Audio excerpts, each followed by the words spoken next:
Hello everyone and welcome. This is Harry FLAX speaking. We have handpicked a wonderful story for today. What if Narcissa Malfoy fell obsessively in love with 6-year-old Harry and betrayed Voldemort? For him, new videos drop regularly, so subscribe and hit the bell to stay updated. And don't forget to like if you enjoy the story. Shall we begin? Here goes. Chapter 1, The Theft. Narcissa Malfoy had no business being in Little Whinging.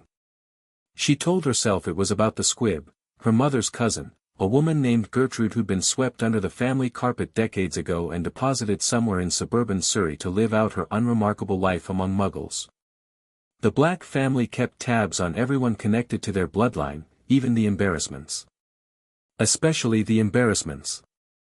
So when Narcissa needed an excuse to leave Malfoy Manor for an afternoon, to breathe air that didn't taste like Lucius's cologne and old money in quiet desperation, she dug up Gertrude's address and apparat to a dingy alley behind a chip shop on Magnolia Crescent.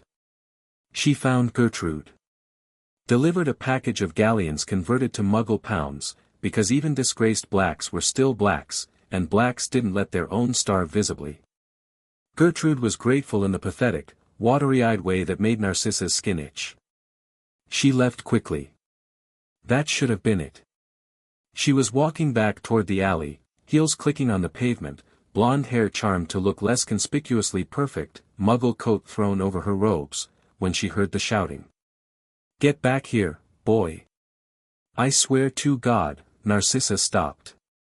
Across the street, on the immaculate front lawn of No. 4, Privet Drive, a man the size of a small whale was dragging a child by the upper arm.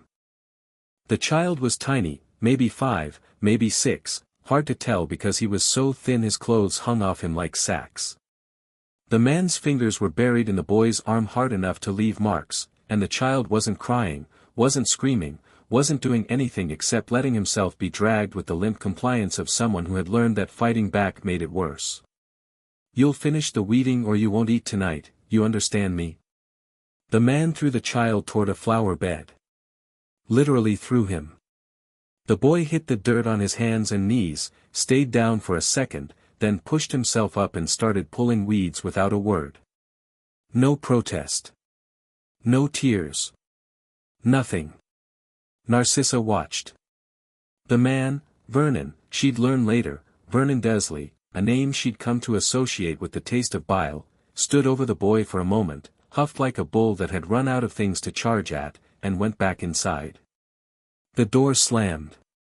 The boy kept weeding. Narcissa crossed the street.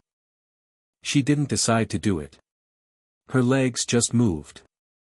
She stopped at the low garden wall and looked down at the child, and the child looked up at her, and the entire axis of Narcissa Malfoy's life shifted so hard she felt it in her spine. Green eyes. Bright, vivid, impossible green, staring up at her from a face that was too thin and too bruised and too old for a child that young. A scar on his forehead, half hidden by a mop of black hair. Lightning bolt. She knew who this was. Every witch and wizard in Britain knew who this was. Harry Potter was kneeling in the dirt pulling weeds for a muggle who'd just thrown him like garbage, and he was looking up at Narcissa with an expression she recognized because she saw it in the mirror every morning, the blank, careful nothing face of someone who had learned to make themselves invisible. "Hello," she said. Her voice came out wrong. Too soft. Too cracked. The boy flinched at the gentleness of it, which was somehow worse than everything else. "Hello," he said back. Barely a whisper. "What's your name?" He hesitated. Looked at the front door. Looked back at her. "Harry." "How old are you, Harry?" 6. "I think." "They don't really," he stopped himself. That self-censoring pause, the cutting off of information that might get him in trouble. She knew that pause too. Narcissa's hand was gripping the garden wall so hard her knuckles had gone white. She could feel her magic churning under her skin, wanting to lash out, wanting to blow the front door off its hinges and show that Muggle man what it felt like to be thrown. She didn't. She smiled at the boy, a real smile, or as close to one as Narcissa Malfoy could manage, and said, "It's nice to meet you, Harry." Then she walked away. She made it to the alley. She apparat home. She walked into Malfoy Manor, past the house elves, past Lucius's study, into her private sitting room. She closed the door. She sat down. And then Narcissa Malfoy, who had not cried since she was 11 years old, pressed her face into a cushion and sobbed until her ribs ached. She went back the next day. She told herself she was being ridiculous. She told herself it was none of her concern. She told herself that Harry Potter, the boy who lived, the child who had somehow destroyed the Dark Lord, the most famous wizard child in the world, was not her responsibility. He had been placed with those muggles by Albus Dumbledore himself. There were protections in place. There were reasons. She was a former Death Eater's wife. She had no standing here, no claim, no right. She went back anyway. This time she disillusioned herself, not fully invisible, but enough that Muggle's eyes would slide right over her. She stood across the street and watched. Harry was in the back garden. She could just see him through the side gate, which was propped open. He was scrubbing the patio with a brush that was almost as big as he was, on his hands and knees, while a horse-faced woman watched from a deck chair and sipped tea. A fat blonde boy about Harry's age sat next to the woman eating ice cream. He had 3 scoops. Harry had nothing. At one point, the fat boy threw his ice cream cone at Harry's back. It splattered across his shirt. The woman, Petunia, Narcissa would learn, laughed. Harry didn't react. He just kept scrubbing. Narcissa came back the next day. And the next. And the next. Over 2 weeks, she built a file in her head. The Dursleys fed Harry scraps. They made him do chores a house elf would balk at. The fat boy, Dudley, hit Harry regularly while the parents watched or looked away. Vernon grabbed Harry hard enough to leave bruises that Narcissa could see from across the street. Harry slept in a cupboard under the stairs. She figured this out on day 4, when she watched through a window, disillusioned, pressed against the side of the house at midnight, as Harry curled up on a thin mattress in a space smaller than a closet, pulling a ratty blanket over himself while spiders crawled on the ceiling above him.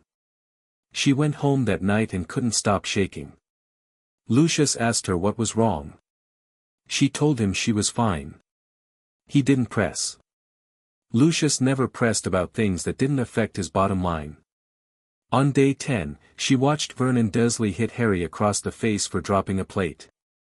The boy didn't cry. He picked up the broken pieces with his bare hands, cutting himself on the edges, and cleaned up the mess while blood ran down his fingers. Narcissa's magic shattered every window on the street. It was involuntary, a burst of accidental magic she hadn't experienced since childhood, raw emotion overriding her iron control. The Muggles ran to their windows in confusion. The Dursleys looked alarmed. Harry looked up at the sky like he'd heard something. Narcissa left before anyone could trace the magical signature. She went home. She paced her sitting room for 3 hours. She pulled a bottle of fire whiskey from Lucius's study and drank half of it.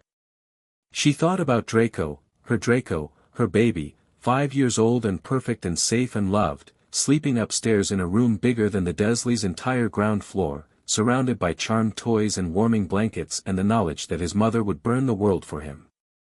She thought about Harry eating scraps. Sleeping with spiders. Not crying when he was hit because he'd learned that crying made it worse. She set the bottle down. She was done watching. 3 days later, she needed the time to plan, because Narcissa Malfoy did not do anything without a plan. She walked up to the front door of number 4, Privet Drive at 10 in the morning on a Tuesday. She wore her best robes. She carried her wand openly. She knocked. Vernon Dursley opened the door. He was in a bathrobe. He had mustard on his upper lip. "Whatever you're selling, we don't want." Narcissa pointed her wand at his face and walked inside. "Sit down, Mr. Dursley." Vernon's mouth opened. Closed. Opened again. Now look here, sit down. Vernon sat on the stairs, actually, his legs folding under him like a puppet whose strings had been cut. Narcissa hadn't used a spell. She'd just used her voice, the voice that black women had been perfecting for centuries, the voice that could make grown men obey on instinct. Petunia came out of the kitchen holding a frying pan. She took one look at Narcissa's wand and went white. "You," Petunia said. You're a witch." "Yes. And you know exactly what that means, don't you, Petunia?" Narcissa moved through their hallway, glancing at the walls. Photos everywhere. Dudley as a baby. Dudley at the beach. Dudley. Not a single photo of Harry. "I know who you are. Sister of Lily Evans. Keeper of the boy who lived. Though, keeper, is generous. I've seen better care given to livestock." Vernon found his courage. "Now see here, madam, I won't be spoken to in my own." Narcissa flicked her wand. Vernon's mouth sealed shut. Not painfully, she wasn't a monster, but completely. He made muffled sounds of outrage and grabbed at his face. "Where is the boy?" Petunia's grip on the frying pan was shaking. You can't just," Dumbledore said. "I don't care what Dumbledore said." "Where is Harry?" "In his," Petunia caught herself. She had the decency to look ashamed. "Under the stairs." Narcissa stared at her. Then she walked to the cupboard under the stairs and opened it. Harry was sitting on his mattress with a broken toy soldier, the only toy she'd ever seen him hold, looking up at her with those green eyes. He recognized her. She could tell. He'd seen her that first day. Children noticed more than adults thought. "Hello again, Harry," she said. "Hello," he whispered. "Would you like to leave this place?" He looked past her at Petunia, who was frozen in the hallway. At Vernon, who was clawing at his sealed mouth on the stairs. Then back at Narcissa. "They'll be angry," he said. "They won't be anything. I promise. Would you like to come with me?" He didn't answer right away. He looked down at the broken toy soldier. Then he put it carefully in his pocket, because it was his only thing, his only possession, and even at 6 Harry Potter understood that you held on to what was yours, and stood up. "Okay," he said. Narcissa held out her hand. He didn't take it. He walked past her, staying just out of arm's reach, the way abused children do. She let him. She turned to Petunia. "You should be grateful I'm not doing what I want to do to you." Petunia's frying pan clattered to the floor. Narcissa modified their memories. Not a full obliviation, those were traceable, and she needed to be careful. Instead, she layered in a false narrative. Harry had been accepted to a prestigious boarding school. They'd been relieved to send him. They did not miss him. They would not look for him. If anyone asked, they'd repeat the boarding school story with the glazed certainty of the confounded. She released Vernon's mouth last. He sputtered and gasped. "If you try to find him," Narcissa said from the doorway, Harry standing behind her on the front step, "if you try to contact anyone about him, if you so much as think his name too loudly, I will come back. And next time I won't be polite." She took Harry's arm, gently, so gently, barely a touch, and brought them both away. Side-along apparition with a child who'd never experienced magic was risky. Harry stumbled when they landed, caught himself, and looked around. They were standing in the entrance hall of Malfoy Manor. Marble floors. Soaring ceilings. Portraits that whispered and moved. More space than Harry had probably ever seen in his life. He didn't say, "Wow," or "Where are we," or any of the things a normal child would say. He just stood very still and looked at Narcissa with an expression that asked, without words, "Is this real?" "This is my home," she told him. "For now, it's yours too. Are you hungry?" He nodded. A tiny, careful nod. She called for a house elf. Dobby appeared with a crack, bug-eyed and trembling as always, but obedient. Dobby, prepare a meal. Something light. Soup, bread, fruit. Bring it to the west sitting room. Yes, Mistress Narcissa, right away, mistress. Dobby's enormous eyes landed on Harry. He froze. His eyes got, impossibly, even wider. Is he, go, Dobby. Dobby went, practically vibrating. Narcissa led Harry through the manor. He walked 3 steps behind her, close to the walls, making himself small. Every time she looked back at him, he flinched. She brought him to the sitting room, warm, well-lit, comfortable. The soup arrived within minutes. She set it on the table in front of him and sat across the room to give him space. Harry ate like someone who expected the food to be taken away. Fast, hunched over the bowl, one arm curled around it protectively. He ate every drop of soup. Every crumb of bread. Every piece of fruit. Then he sat back and looked at her like he was waiting for the catch. There's more if you want it, she said. He shook his head. Not because he wasn't hungry, she could tell he was still hungry, but because he'd learned not to ask for more. Something in Narcissa's chest clenched so hard she couldn't breathe. Harry, she said. No one is going to take food from you here. No one is going to hit you. No one is going to put you in a cupboard. Do you understand? He stared at her. Those green eyes, searching for the lie. He didn't find one. He didn't say anything. He just ate another piece of bread, slower this time. That night, she showed him to a bedroom. It was a guest room, nothing special by Malfoy standards, bigger than Dudley's bedroom, with an actual bed and clean sheets and a window that looked out over the grounds. Harry walked inside and stood in the middle of the room like he'd landed on the moon. This is for me? He asked. Yes. All of it? All of it. He touched the bed like he expected it to disappear. Then he sat on it. Then he lay down on it. Then he pulled the covers over himself, fully dressed, shoes still on, and closed his eyes. Narcissa turned off the light with a wave of her wand and pulled the door mostly shut. She went to her own bedroom, changed, prepared for bed. At 2 a.m, she got up to check on him. The bed was empty. She found him in the closet. He was curled up on the floor of the wardrobe, wrapped in a blanket he'd pulled off the bed, fast asleep. The wardrobe was large, this was Malfoy Manor, but Harry had wedged himself into the smallest corner of it, back against the wall, knees to his chest. The way he'd slept in the cupboard. The only way he knew how. Narcissa sat down on the floor outside the wardrobe. She leaned her head back against the frame. She stayed there until morning. When Harry woke up and crawled out and found her there, he stared at her for a long time. She stared back. Good morning, she said. Good morning, he said. Breakfast?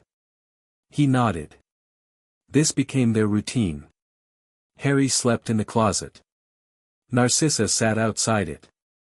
Every night for 3 weeks. On the 22nd night, Harry left the closet door open. On the 28th night, he slept on the floor beside the bed. On the 35th night, he slept in the bed. On the 35th night, Narcissa slept in her own bed for the first time in over a month. She didn't tell Lucius right away. This was strategic, not cowardly. She needed to have plans in place before her husband found out she'd installed the most famous child in the wizarding world in their guest bedroom. She needed legal groundwork, political leverage, an exit strategy if things went wrong. But things went wrong faster than she expected, because Lucius came home early from a ministry meeting 3 days after she'd taken Harry. He walked into the breakfast room to find his wife eating toast across from a small, dark-haired boy in oversized clothes who was carefully spooning porridge into his mouth with the concentration of a surgeon. Lucius stopped in the doorway. Narcissa, he said. Very calmly. Who is this? Harry looked up. His spoon froze halfway to his mouth. "This is Harry," Narcissa said. "He'll be staying with us." Lucius's eyes moved to Harry's forehead. Saw the scar. The color drained from his face so fast Narcissa thought he might faint, which would have been the most dramatic thing Lucius Malfoy had done in years. "A word," Lucius said through his teeth. "In private. Now." He turned and walked to his study. Narcissa set her napkin down, touched Harry's shoulder, he only flinched a little, and said, "I'll be right back. Eat as much as you like." She followed Lucius. The study door closed. Lucius rounded on her. "Have you lost your mind?" "No. That is Harry Potter. The boy who lived. Dumbledore's personal project.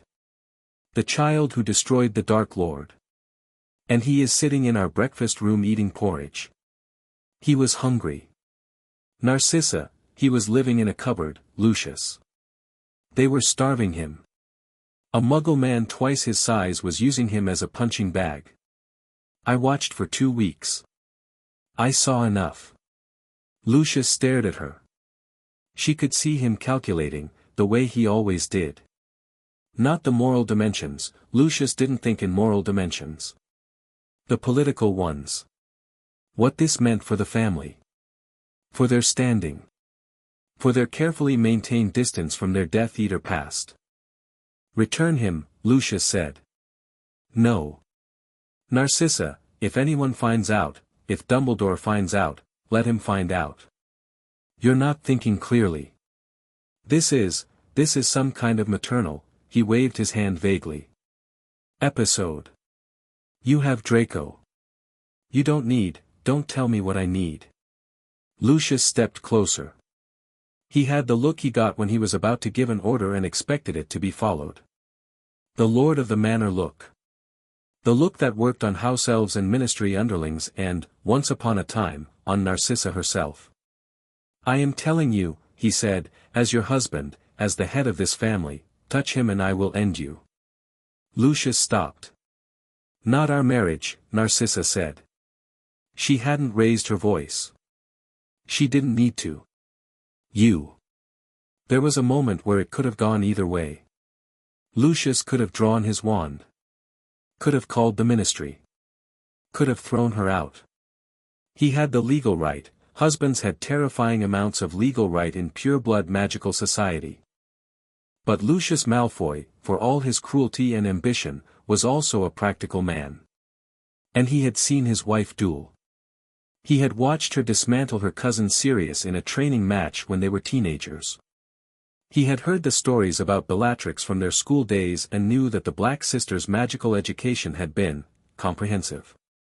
He believed her. "This will bring ruin on us," he said quietly. "Then you'd better help me make sure it doesn't." Lucius left the room. He didn't speak to Harry. He didn't speak to Narcissa for 3 days. When he finally did, it was to tell her he'd consulted with a lawyer about the guardianship implications. He was helping. Grudgingly, resentfully, through gritted teeth, but helping. Because Lucius understood leverage, and having Harry Potter in their household was, if managed correctly, the most valuable political asset imaginable. Narcissa didn't care about the politics. But she let Lucius think she did. Whatever kept him cooperative. The real problem was Draco. Her son, her actual, biological, beloved son, was 5 years old and had never shared his mother's attention with anyone. When Narcissa brought Harry down to the playroom 3 days in, Draco took one look at the stranger and announced, "I don't want him here. Draco, he's weird. He won't talk. He smells funny. Make him go away." Harry, standing behind Narcissa, went very still. Narcissa could feel him shutting down, pulling back into himself, becoming the invisible nothing boy he'd learned to be at the Dursleys. She knelt in front of Draco. "Harry is going to be living with us. He's had a difficult time, and we're going to be kind to him. Do you understand?" "But why?" "Because I said so."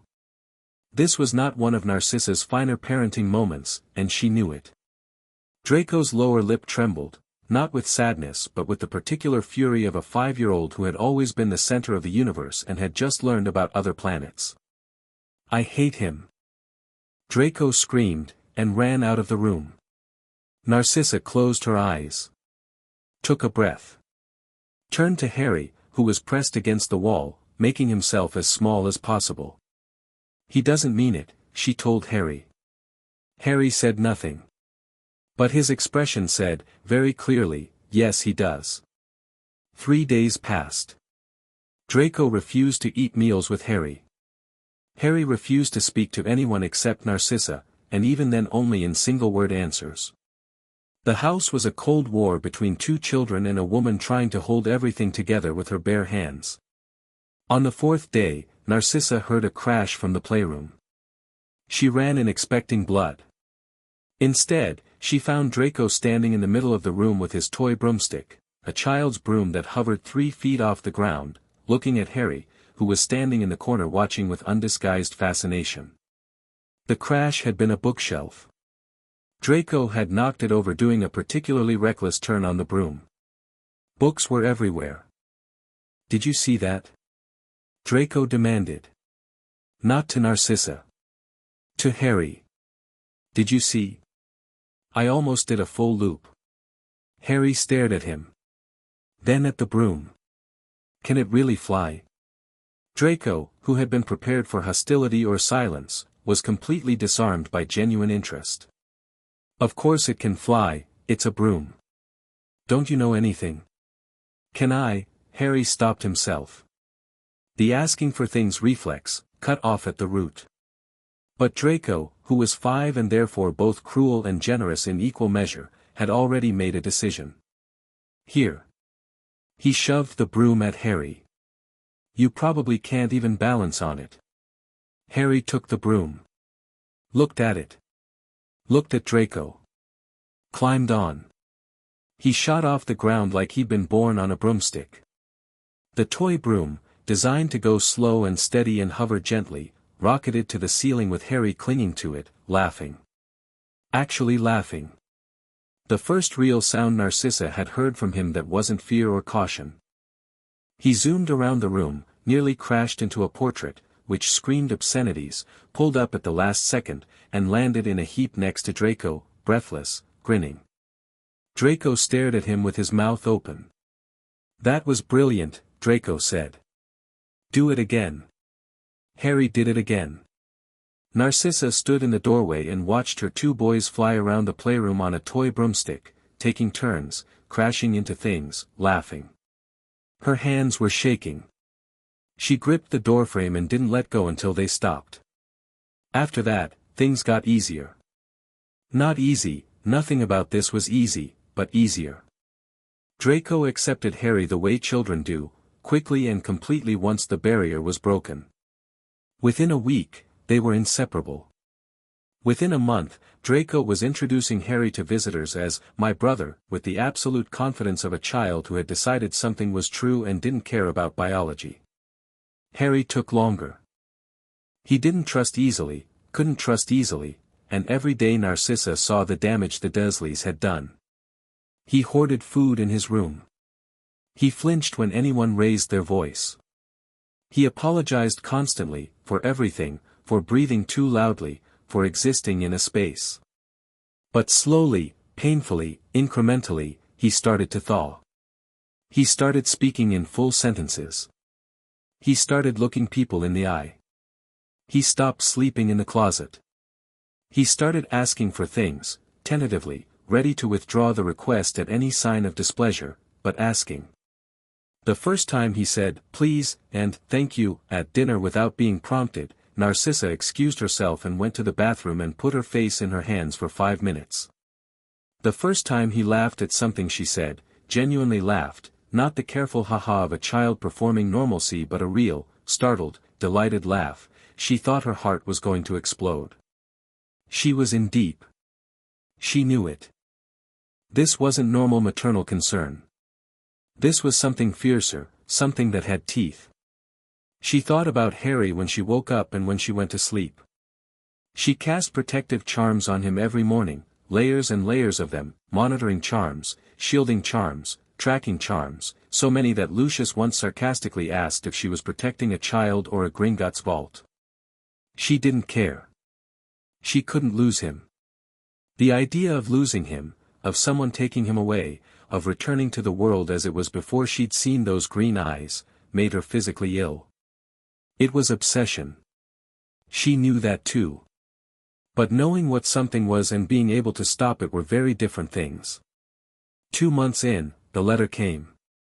Not from Hogwarts, Harry was years away from that. From Dumbledore. Dear Mrs. Malfoy, it has come to my attention that Harry Potter is no longer residing with his relatives on Privet Drive. I would very much like to discuss this matter at your earliest convenience. Yours sincerely, Albus Dumbledore. Narcissa read the letter twice. Then she burned it. She immediately began her counter-offensive. The next morning, she was at the Ministry of Magic, sitting across from Cornelius Fudge, whom the Malfoys had been cultivating for years, filing formal guardianship papers. Narcissa, really, Fudge blustered, mopping his forehead. Harry Potter. This is highly irregular. What's irregular, Minister, is that the most famous child in our world was placed with Muggle relatives who were physically abusing him.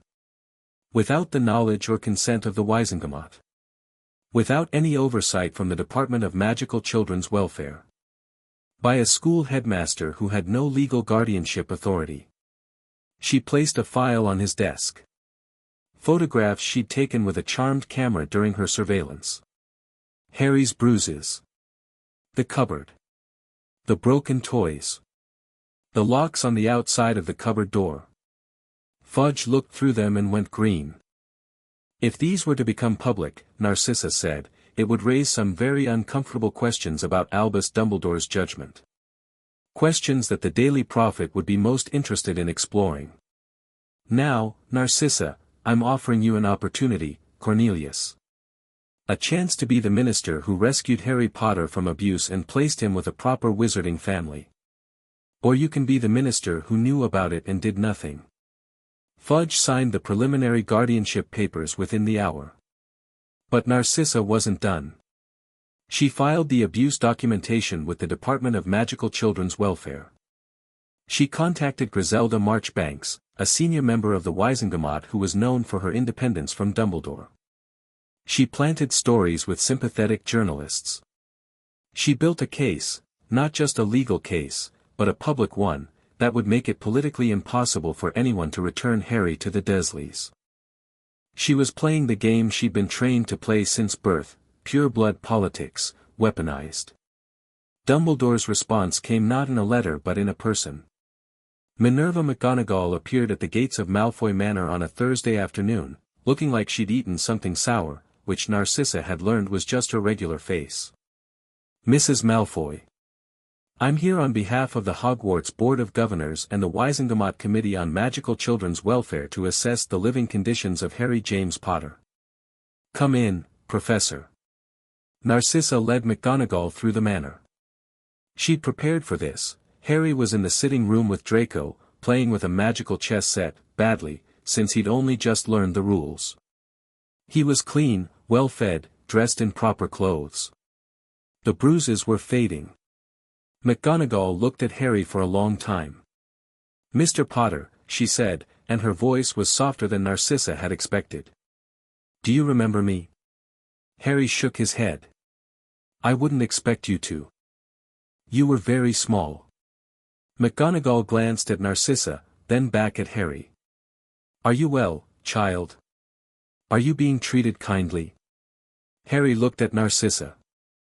This broke McGonagall's heart a little. Narcissa could see it, because the boy was checking for permission to answer honestly, the way abused children always checked. It's all right, Harry, Narcissa said. Tell the truth. I like it here, Harry said. Draco lets me use his broom. And Narcissa, she's nice. She doesn't, he paused. She's nice. McGonagall nodded tightly. She spent 2 hours at the manor. She inspected Harry's room. She spoke with him privately while Narcissa waited outside, trusting that Harry would tell the truth because the truth was on her side. She watched Harry and Draco play. She noted the protections on the house, the quality of care, the food, the toys, the space. When she left, she paused at the gate. "Mrs. Malfoy." "Professor." "I told Albus. Years ago. I told him those were the worst sort of muggles. I sat on that wall and watched them all day and I told him." McGonagall's jaw was tight. "He said the protections were necessary. That the blood wards, what good are blood wards when the boy is being beaten to death inside them?" McGonagall didn't answer that. She left. 2 days later, Narcissa learned through her contacts that McGonagall's report to Dumbledore had been honest and largely favorable. The old man was troubled. Good. Let him be troubled. But Dumbledore didn't give up. He wasn't the type. The Wisengamot hearing was set for September. 3 months away. 3 months for Dumbledore to build his case, and 3 months for Narcissa to build hers. The hearing was held in the lower chambers, standing room only. Dumbledore argued for blood protection, the ancient magic Lily Potter's sacrifice had created, tied to Petunia Dursley's blood, which shielded Harry from Voldemort's followers. He was eloquent. He was persuasive. He was Albus Dumbledore, and half the Wisengamot would have followed him off a cliff. Narcissa let him finish. Then she stood. "Chief Warlock, members of the Wisengamot, I have one question." She paused. Let the silence build. What good is protection from the Dark Lord when the boy is being beaten to death by muggles? She presented the photographs. She presented the medical examination she'd had done by a healer at St. Mungo's, documenting healed fractures, malnutrition, evidence of prolonged physical abuse. She presented testimony from the healer about the psychological damage. The chamber was silent. Amelia Bones, head of magical law enforcement, looked at Dumbledore with something very close to disgust. "Albus," she said. "Did you know about the conditions in that household?" Dumbledore, for the first time in Narcissa's memory, looked old. "I believe the protections were paramount. I checked on the boy, how often? Not as often as I should have." Narcissa won the hearing. Formal guardianship was granted. Dumbledore didn't fight the vote, he could have, probably would have won, his influence was that great, but he looked at the photographs one more time and something in his expression shifted. Not defeat. Recalculation. He would be back. Narcissa knew it. This was just the opening move. But for now, Harry was legally, magically, officially hers. She went home and told him. He was sitting on his bed, that he slept in now, not the closet, reading a book about magical creatures that Draco had lent him. "The Wisengamot says you're staying with me," she said. "Officially. No one can take you away." Harry looked up from his book. "Ever? Ever?" He went back to reading. But his hand, under the covers, was gripping the blanket so hard his knuckles were white. And his eyes were wet. Narcissa sat on the edge of the bed and read beside him until he fell asleep. The peace lasted 3 months. Lucius, who had grudgingly supported the guardianship play because it elevated the Malfoy name, began to see Harry as an asset to be exploited. He started bringing Harry to ministry events, parading him in front of politicians and journalists. My wife's ward, yes, Harry Potter himself, were quite devoted to his well-being, and Narcissa watched her husband use the boy she'd rescued as a political prop. She shut it down at a gala in December.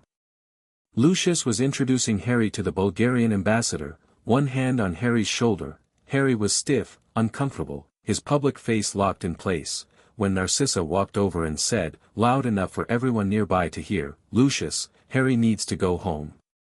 He's tired." "Nonsense, he's fine." "Harry, tell the ambassador about, Harry. Come with me." Harry looked between them. Then he stepped away from Lucius and walked to Narcissa's side. Lucius's face went through several colors. He smiled for the ambassador and made excuses. Later, in the carriage home, the smile was gone. You humiliated me. You were using him. I was advancing our family's interests, which is my right as, he is not your family. He is mine. The words hung there. Even Narcissa seemed surprised she'd said them out loud. Lucius stared at her in the dim light of the carriage, and for the first time, she saw real fear in his eyes. Not of her, exactly. Of what she was becoming. You're losing yourself in this, Narcissa. Maybe I'm finding myself. That's the sort of thing people say before they do something catastrophically stupid. We'll see. The marriage was over. Not legally, not yet, but in every way that mattered, Narcissa and Lucius were done. They moved through the manor like ghosts occupying the same house, polite and arctic. Lucius began spending more time at the ministry, more time with his old friends. Narcissa noticed. She began to plan. Because the old friends Lucius was spending time with, the Crabs, the Goyles, the Knots, the Averys, were Death Eaters. Former, supposedly. Reformed, supposedly. Pardoned, definitely, most of them through bribery and the imperious defense. And Narcissa, who had sat through enough Death Eater dinner parties to know how these men talked when they thought no one important was listening, knew that former was a flexible term. They were waiting. All of them. For the Dark Lord to return. Narcissa's left forearm burned sometimes. Not often, a phantom ache, like a bruise that wouldn't quite heal. She'd never taken the full mark, wives weren't marked. But she'd been close enough to the magic to carry an echo, and the echo was getting louder. She'd been trying not to think about that. While clearing out Lucius's private study, she told herself she was looking for evidence of his Death Eater contacts, which was true, but she was also just being nosy. She found the diary. It was in a hidden compartment behind a bookshelf. An old leather-bound journal, blank inside, with T.M. Riddle embossed on the cover. She picked it up and immediately set it down again. It felt wrong. Not cursed, exactly, she'd handled cursed objects before, but alive. Warm. Hungry. She stared at it for a long time. Then she wrapped it in silk, placed it in a warded box, and took it with her. She didn't know what it was. Not yet. But she knew it was important, and she knew it was dangerous, and she knew that anything Lucius kept that carefully hidden was something she needed to understand. The diary sat in her locked drawer for months. She could feel it sometimes, pulsing faintly, like a heartbeat behind wood and silk and wards. She didn't open it. She didn't write in it. Some instinct, the Black family instinct for dark magic, bred into her bones, told her that opening it was exactly what it wanted. She started researching instead. Black family grimoires. Restricted texts from the family library at Grimmauld Place. Books about soul magic, about possession, about objects that carried consciousness. She didn't find answers. Not yet. But she found enough to be afraid. The divorce came in the spring of 1988. Harry was 7. Draco was 6. Narcissa didn't just divorce Lucius. She annihilated him. The Black family, for all their madness and cruelty, had been meticulous about magical contracts. When Narcissa Black married Lucius Malfoy, the marriage contract had been written in blood and magic, and it contained clauses that Lucius had clearly never read carefully. Clauses that a Black bride's family had insisted on, because Blacks didn't give their daughters away, they loaned them, with conditions. Condition 7, in the event of marriage dissolution initiated by the Black party, any children of the union may be claimed under the Black family name at the mother's discretion. Condition 12, the Black party retains independent access to all Black family properties, vaults, and magical resources regardless of marital status. Condition 19, the Malfoy party agrees to submit to a magical binding that prevents use of force, coercion, or compulsion against the Black party or any dependents claimed under the Black name. Lucius hadn't read the fine print. His father probably had and assumed it didn't matter, no Malfoy wife would dare invoke these clauses. They hadn't met Narcissa. She invoked all of them. The legal proceedings were brutal and fast. Lucius fought, of course, hired the best magical lawyers, called in political favors, tried to block the Black family clauses as archaic and unenforceable. But the magic was older than the ministry, older than the Wisengamot, and when Narcissa stood in the courtroom and spoke the Black invocation, in the old tongue, the words her mother had taught her, just in case, darling, the magic responded.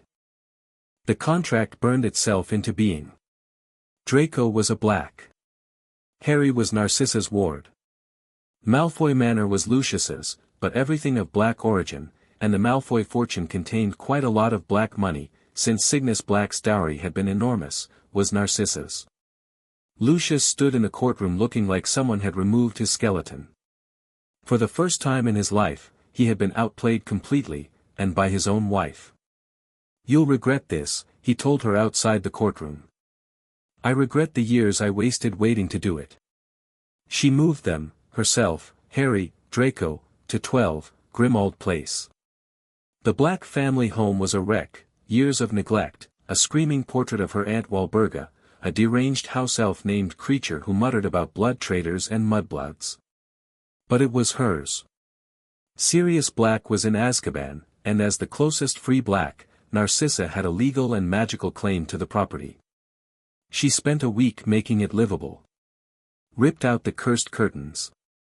Silenced Walburga's portrait with a combination of 5 different spells that left her fingers tingling. Got Creature under control through the simple expedient of being a legitimate Black who spoke to him with authority and respect. Creature was so shocked at being treated as something other than furniture or a punching bag that he became fanatically loyal to her within days. Harry and Draco shared a room. They didn't have to, the house had plenty of bedrooms, but they wanted to. Narcissa heard them talking at night through the door, voices low and excited, the way brothers talk when they're supposed to be sleeping. Planning adventures.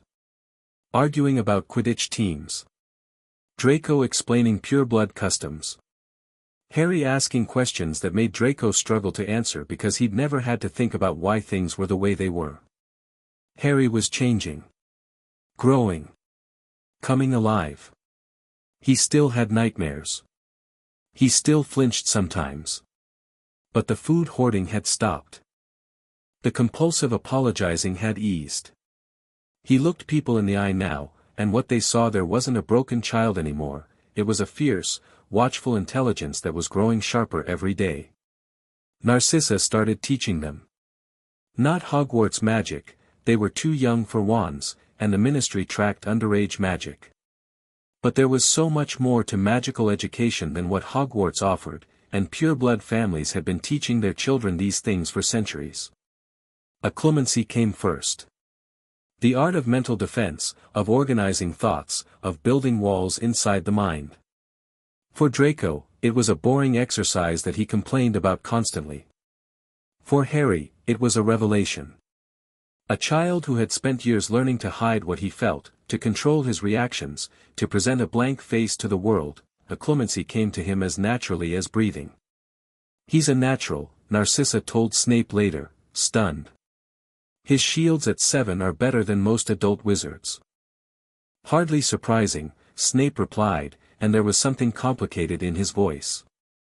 "Given what he's been through." Then came magical theory, the principles underlying spells, the mechanics of how magic worked, the classifications and families of magical energy. History, too, though Narcissa's version was rather different from what Hogwarts taught. She taught them about the great pureblood families, the political structures of the wizarding world, the unspoken rules and alliances that actually governed magical Britain. She taught them etiquette, because a person who could navigate a formal dinner could navigate a negotiation. She taught them dueling theory, not spells, not yet, but stance, footwork, tactical thinking, the ability to read an opponent's body language and predict what they'd do next. Harry absorbed everything.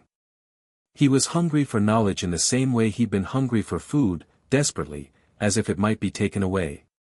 He stayed up late reading. He asked questions that made Narcissa pause and think. He practiced occlumency until his mental walls were solid enough to impress even Snape. He was also, Narcissa noticed, performing accidental magic with increasing frequency and power. Objects flew to his hand when he wanted them. Locks opened when he approached.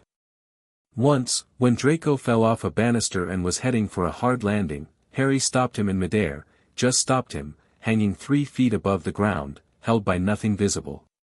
Harry's magic was powerful. Genuinely, startlingly powerful. Narcissa pushed harder. Snape's involvement was Narcissa's doing. She'd known Severus since school, not as friends, but as inhabitants of the same Slytherin orbit. She knew he was brilliant, she knew he was bitter, and she knew, because Blacks paid attention to these things, that he had been obsessively in love with Lily Evans. She invited him to Grimmauld Place 3 months after the move. He came dressed in black, always black, looking uncomfortable, his eyes scanning the house with the wary precision of someone who expected an ambush. Narcissa. Why am I here? I want you to meet someone. She brought him to the sitting room where Harry was reading. Harry looked up. Snape looked at Harry. Harry had Lily's eyes. Everyone said so. But seeing it in person, seeing those exact green eyes looking out from a face that otherwise belonged to James Potter, was something else entirely. Snape went rigid. His hands, hanging at his sides, curled into fists. Harry, Narcissa said, this is Professor Snape. He teaches at Hogwarts. He was, she chose her words carefully, a friend of your mother's. Harry stood up. You knew my mum? Snape opened his mouth. Closed it. Opened it again. Yes, he said. His voice was hoarse. What was she like? Snape looked at Narcissa with an expression that was half gratitude and half murder. She looked back, serene. She was, Snape began, then stopped. Started again. She was brilliant. Top of our year in charms. She laughed too loudly. She stood up for people who couldn't stand up for themselves. She was, kind. Annoyingly kind. He paused. You have her eyes. Everyone says that, Harry said. But no one ever tells me what she was actually like. They just say the eyes thing. Something in Snape's expression cracked. Just a hairline fracture, but Narcissa saw it.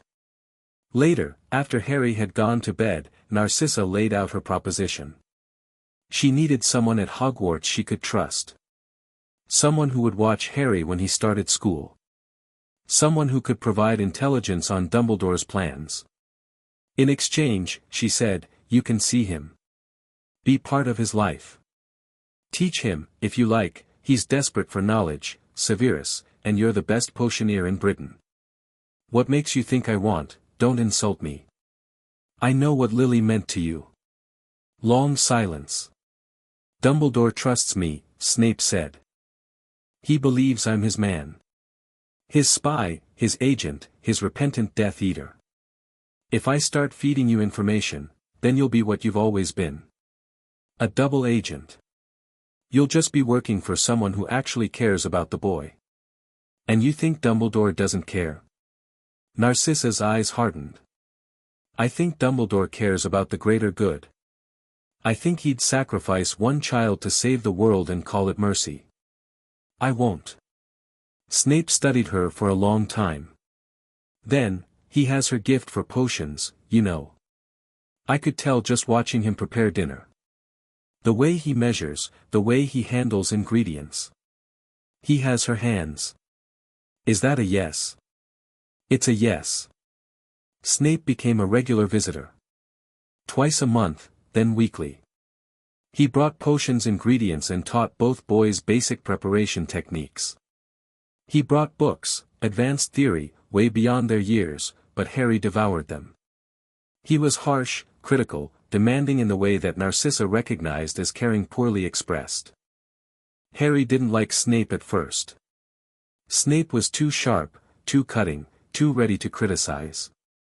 But Harry recognized something in Snape that he recognized in himself, a person who'd been damaged and had built walls to survive, and gradually, grudgingly, a bond formed. It wasn't warm. It wasn't soft. But it was real. Draco hated Snape's teaching style. "He's mean, Mum. He's honest. There's a difference." "Is there?" "When you're older, you'll appreciate it." "I doubt it." The years passed. Not smoothly, nothing about this was smooth, but steadily. Harry turned 8. 9. 10. Each year he grew stronger, sharper, more confident. The flinching boy who'd slept in a closet was still in there. Narcissa caught glimpses of him sometimes, when Harry was startled or stressed, but over him, like armor, was someone new. Someone who stood straight. Who looked the world in the eye. Who spoke with precision and moved with purpose. Narcissa's teaching had given him tools. Snape's teaching had given him discipline. Draco's friendship had given him humanity, because Draco, for all his spoiled brattiness, was genuinely funny and warm and loyal, and he kept Harry tethered to the normal experiences of childhood that Harry had never had. But Harry's core, the thing that made people stop and pay attention when he walked into a room, that was his own. It was the thing Narcissa couldn't explain and couldn't take credit for. Some combination of Lily's fierce compassion and James's stubborn courage and something entirely Harry's, something that had survived the cupboard and the starvation and the bruises and had come out the other side not broken but tempered. He was, at 10, already remarkable. And Narcissa knew it. She also knew she was building something she couldn't fully control. Harry obeyed her, loved her, trusted her, but he also questioned her. Pushed back. Argued. He had his own moral compass, and it didn't always point where Narcissa's pointed. When Narcissa discussed politics, Harry asked about Muggleborns. "Why are pureblood supposed to be better? That doesn't make sense. Snape's a half-blood and he's brilliant." When Narcissa taught him about the Dark families and their history, Harry asked, "But they were wrong, weren't they? The Death Eaters? What they did was wrong." When Narcissa, in a moment of rare vulnerability, told Harry about her own family, the Blacks, their madness, their cruelty, the way they'd raised her to believe certain things about blood and magic, Harry looked at her and said, "But you don't believe that stuff anymore. Right?" She didn't answer. Because the truth was complicated. She didn't believe in Voldemort's ideology, she'd seen where that led, but pureblood superiority was baked into her bones, part of the architecture of her identity, and dismantling it was slow and painful work that she wasn't sure she'd ever finish. Harry watched her not answer. He didn't push. But she could see him filing it away, adding it to his understanding of her, and she realized with a start that her 10-year-old ward was reading her the way she'd taught him to read political opponents. She'd created a weapon. She just wasn't sure anymore who it was pointed at. Dumbledore didn't disappear after the hearing. He shifted strategies. Through Snape, Narcissa learned that Dumbledore was building a new case, not for custody, not directly, but for influence. He was positioning himself as the essential figure in Harry's education, arguing to the Hogwarts board that when Harry started school, special provisions would be needed. An advisor. A mentor. Someone who understood the unique dangers facing the boy who lived. He was also, Snape reported, researching something. Spending hours in his office poring over old books and memories. Leaving Hogwarts for mysterious trips. He'd visited the Gaunt Shack. He'd visited the orphanage where Tom Riddle grew up. He was tracing a path that Snape didn't fully understand. Narcissa understood. Or she was beginning to. The diary in her locked drawer pulsed like a second heartbeat, and she was afraid. Lucius, meanwhile, was getting desperate. Stripped of his wife, his son, and a significant portion of his wealth, Lucius Malfoy was a man diminished. He still had the manor, still had political connections, still had the Malfoy name, but the name meant less without the black money behind it, and his connections were starting to distance themselves from a man who'd been publicly divorced and humiliated. He leaned harder into his Death Eater contacts. Narcissa's informants, she had several, paid handsomely from the Black Vaults, reported that Lucius was attending gatherings at the Knott Estate, the Avery Estate, the Lestrange properties. The old crowd. The waiting crowd. He tried to contact Draco several times. Letters that Narcissa intercepted and read before deciding whether to pass them on. Most were manipulative, guilt trips disguised as fatherly concern, and she burned them.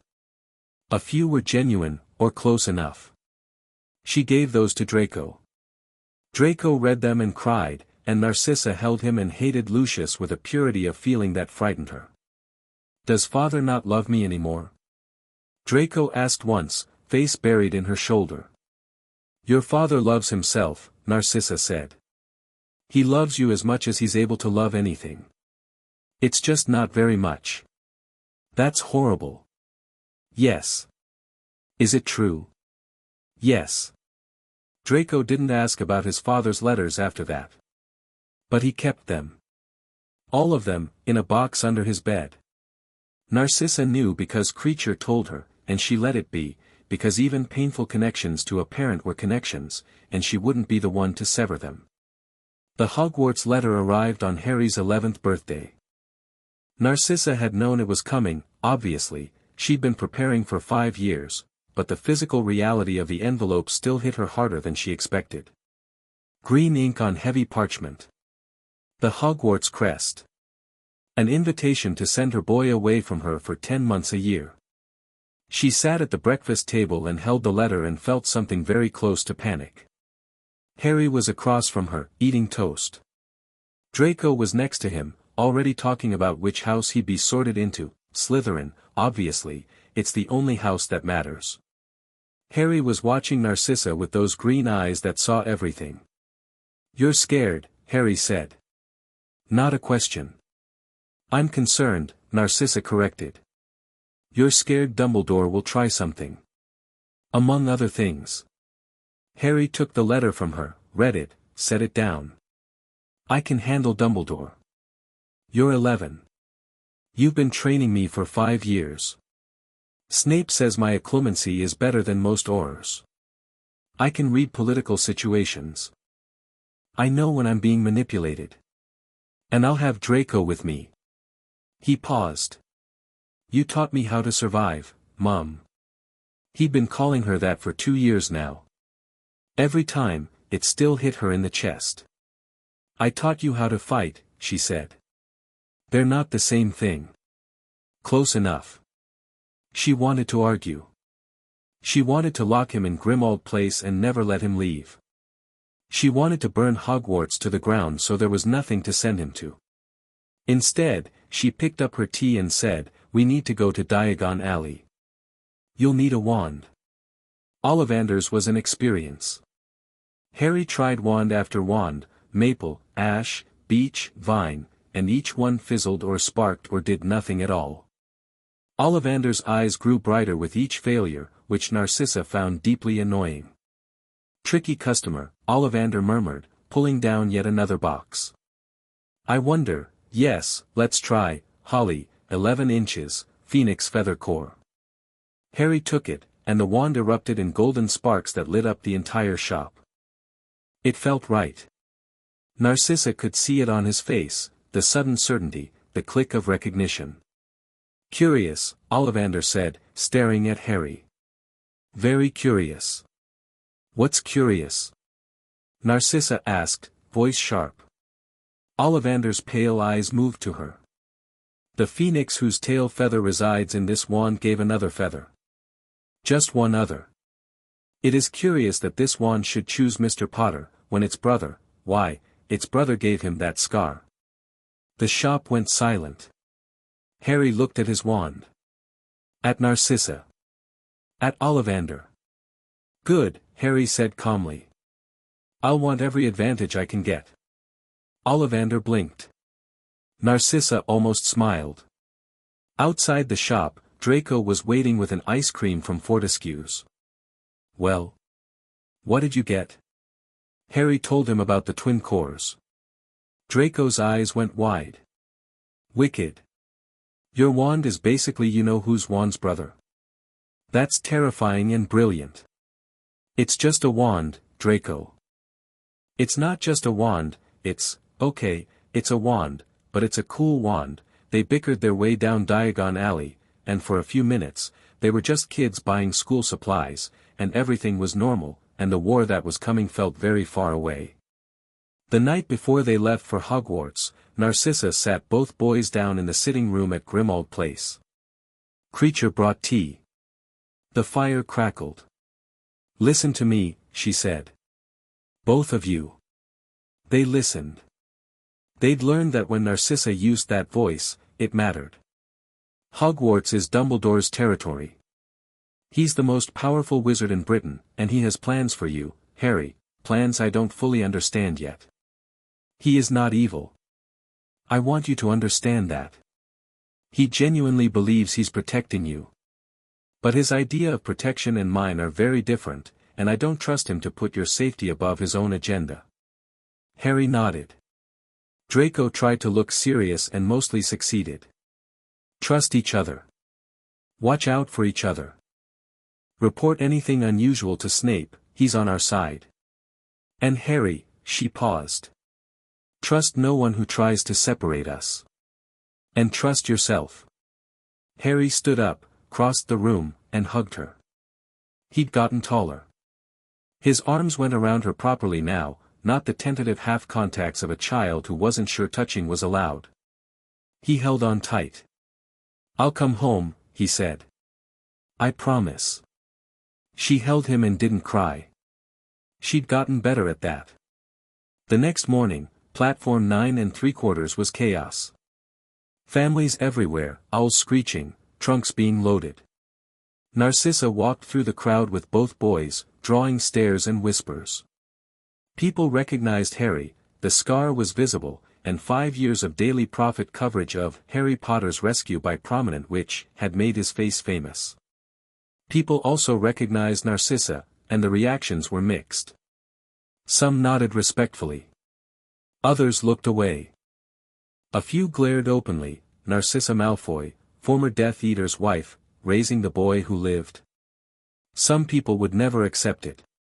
Narcissa didn't care. She'd stopped caring about public opinion approximately 2 minutes after she'd first seen Harry in that garden. At the train, she knelt in front of both boys.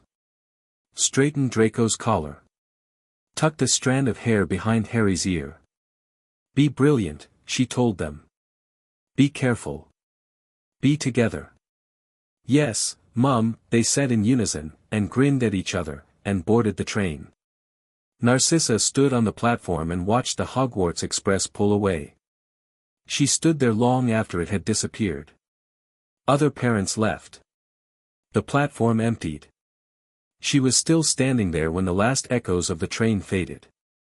Then she apparat home, walked into her study, opened the locked drawer, and looked at the diary of T.M. Riddle. It pulsed.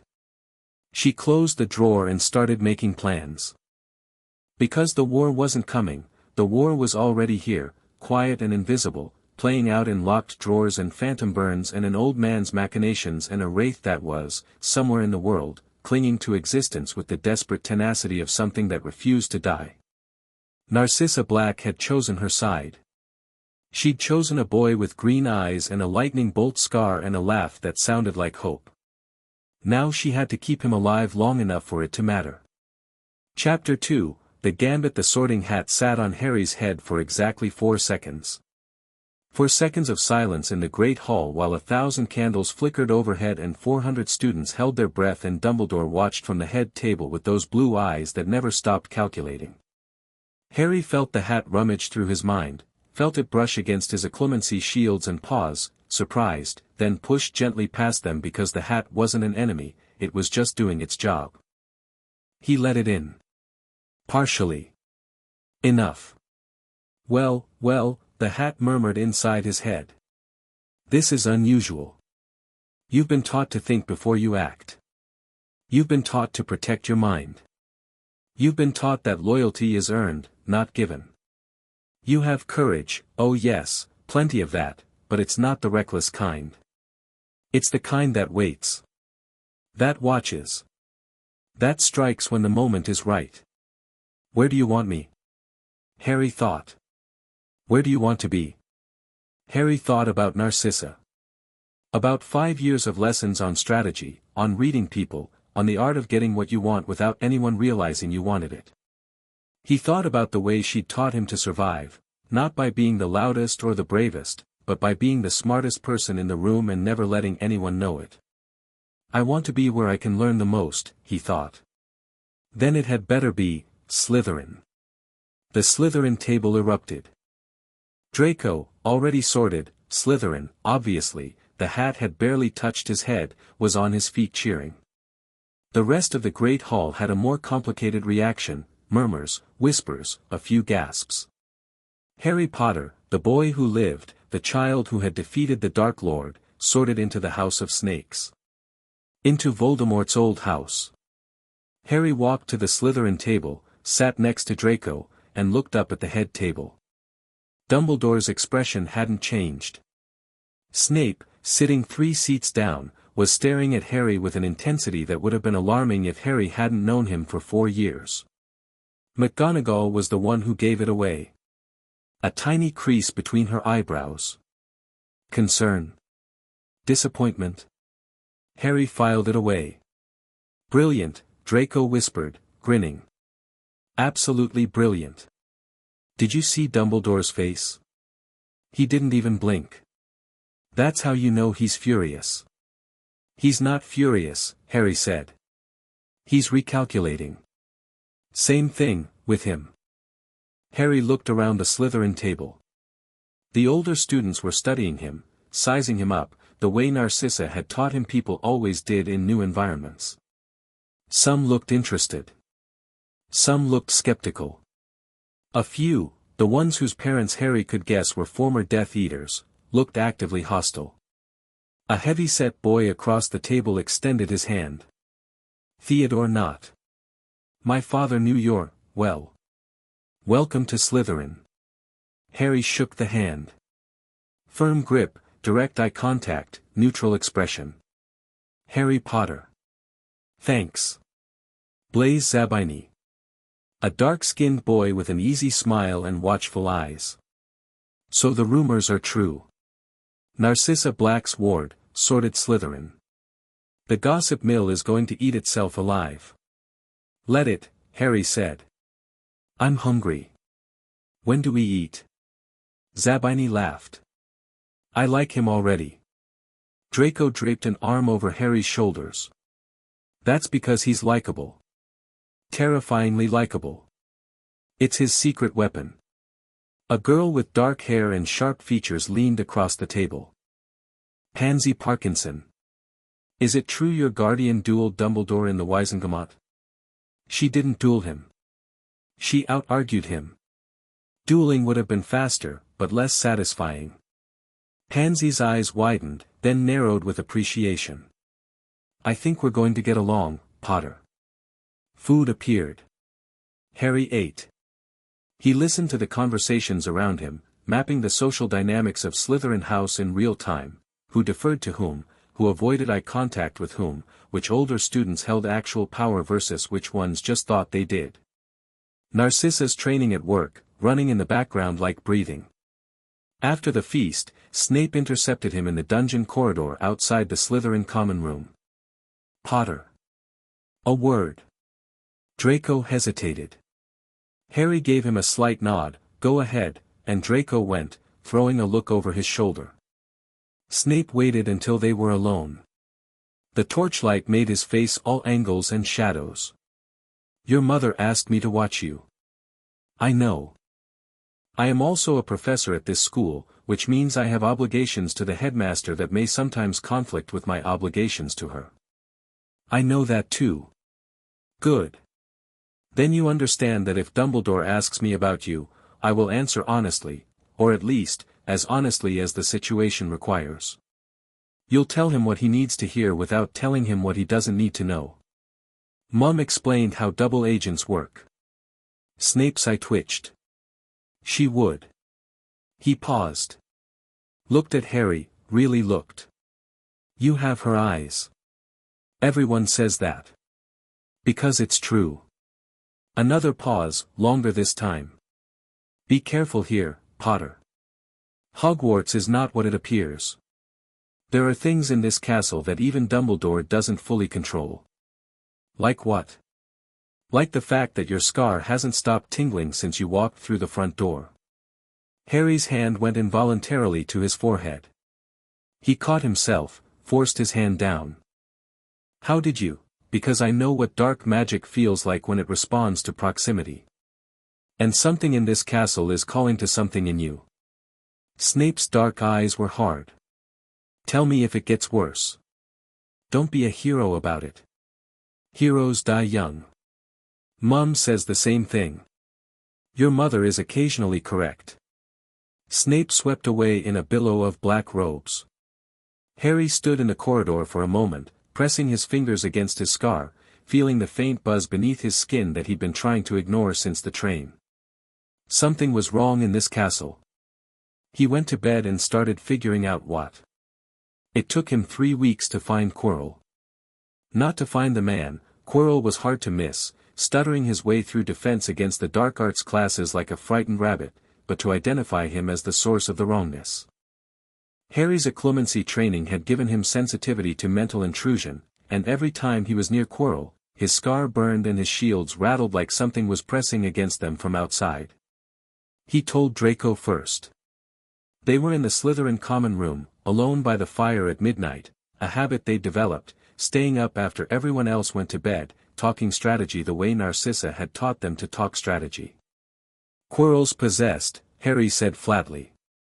Draco stopped mid-bite of a chocolate frog. What?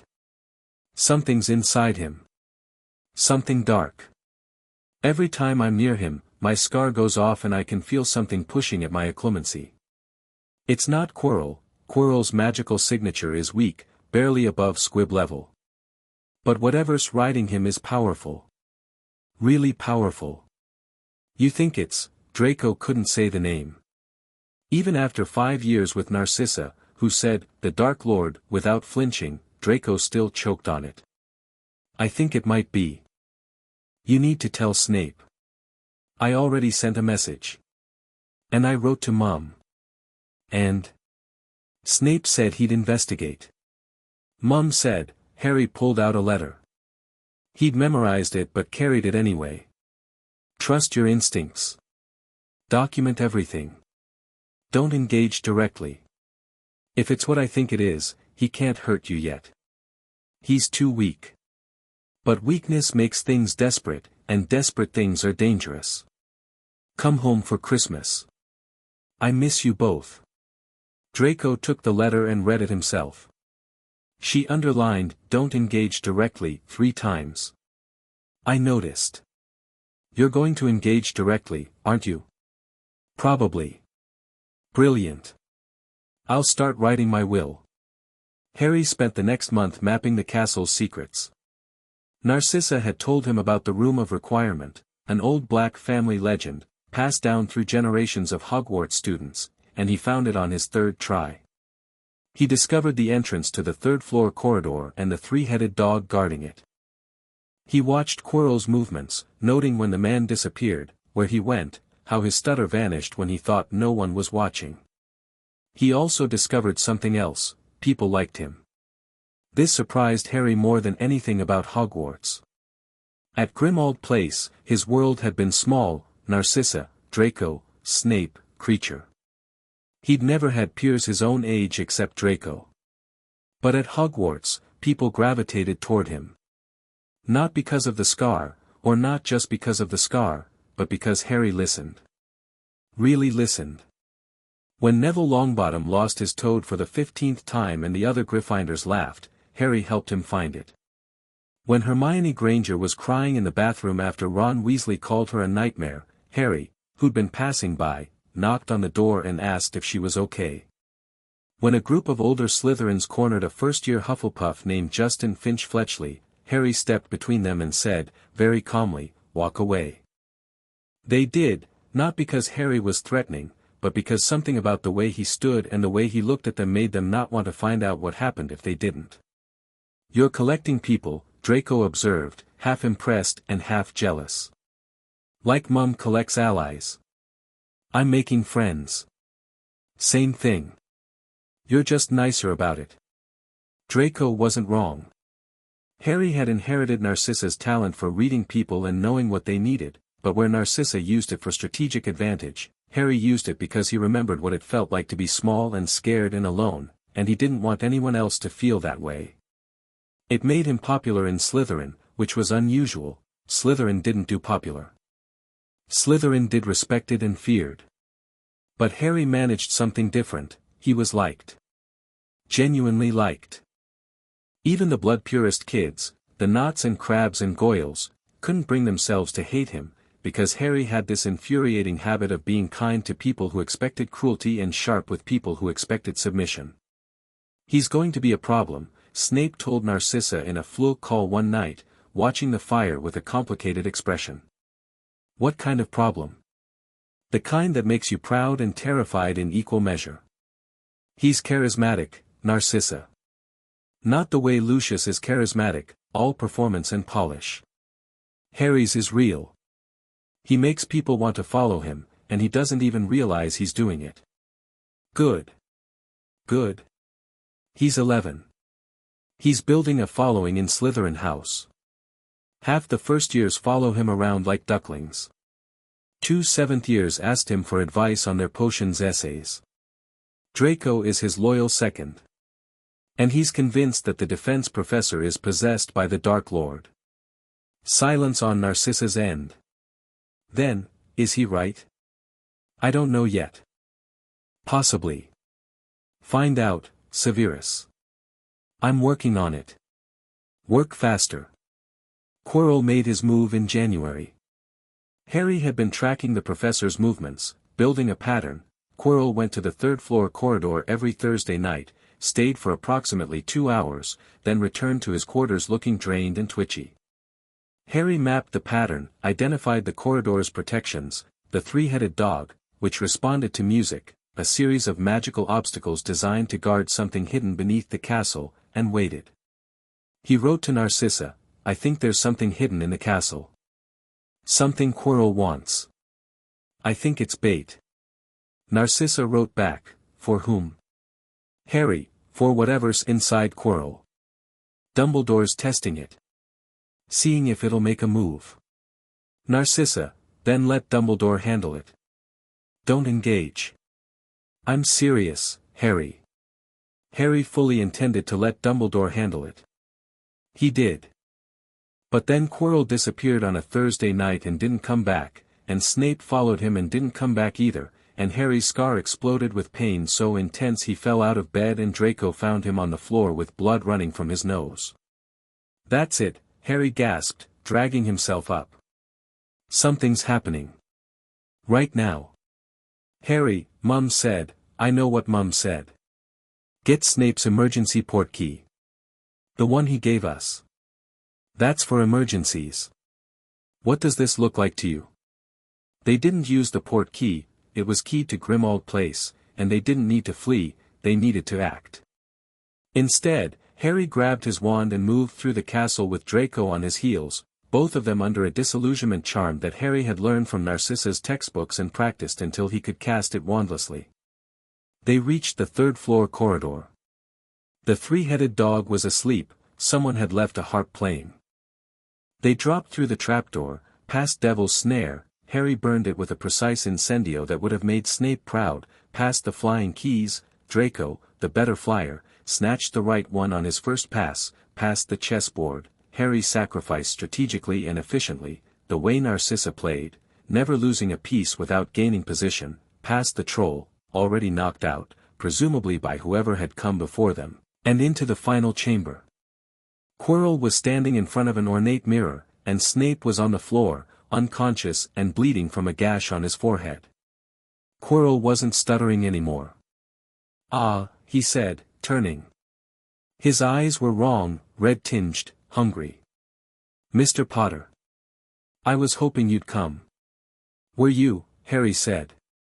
His wand was up. Draco was behind him, wand up too, guarding his back without being told. 5 years of Narcissa's training made that automatic. The boy with the scar, Quirrell said, but the voice wasn't quite his. It was layered, doubled, like two people speaking at once. You feel it, don't you? The connection between us. The pull. Harry's scar was screaming. He kept his face blank. A clemency walls up, every brick in place. I feel you trying to get into my head. You're not very good at it. Quirrell laughed, and then his face shifted, contorted, and the voice that came out was definitely not Quirrell's. Let me speak to him. Quirrell turned around. On the back of his head, pressed against the skull beneath the turban, was a face. Flat, white, snake-like, with red eyes that burned. Harry Potter, Voldemort said. We meet again. Draco made a strangled sound. Harry put one hand back, palm out. Stay calm, stay ready. You don't look great, Harry said. A flicker of something in those red eyes. Surprise, maybe. Annoyance, definitely. You've been raised by Narcissa Black, Voldemort said. I can tell. You have her tongue. Her arrogance. She says hi. She was one of ours, you know. The Black family served me faithfully.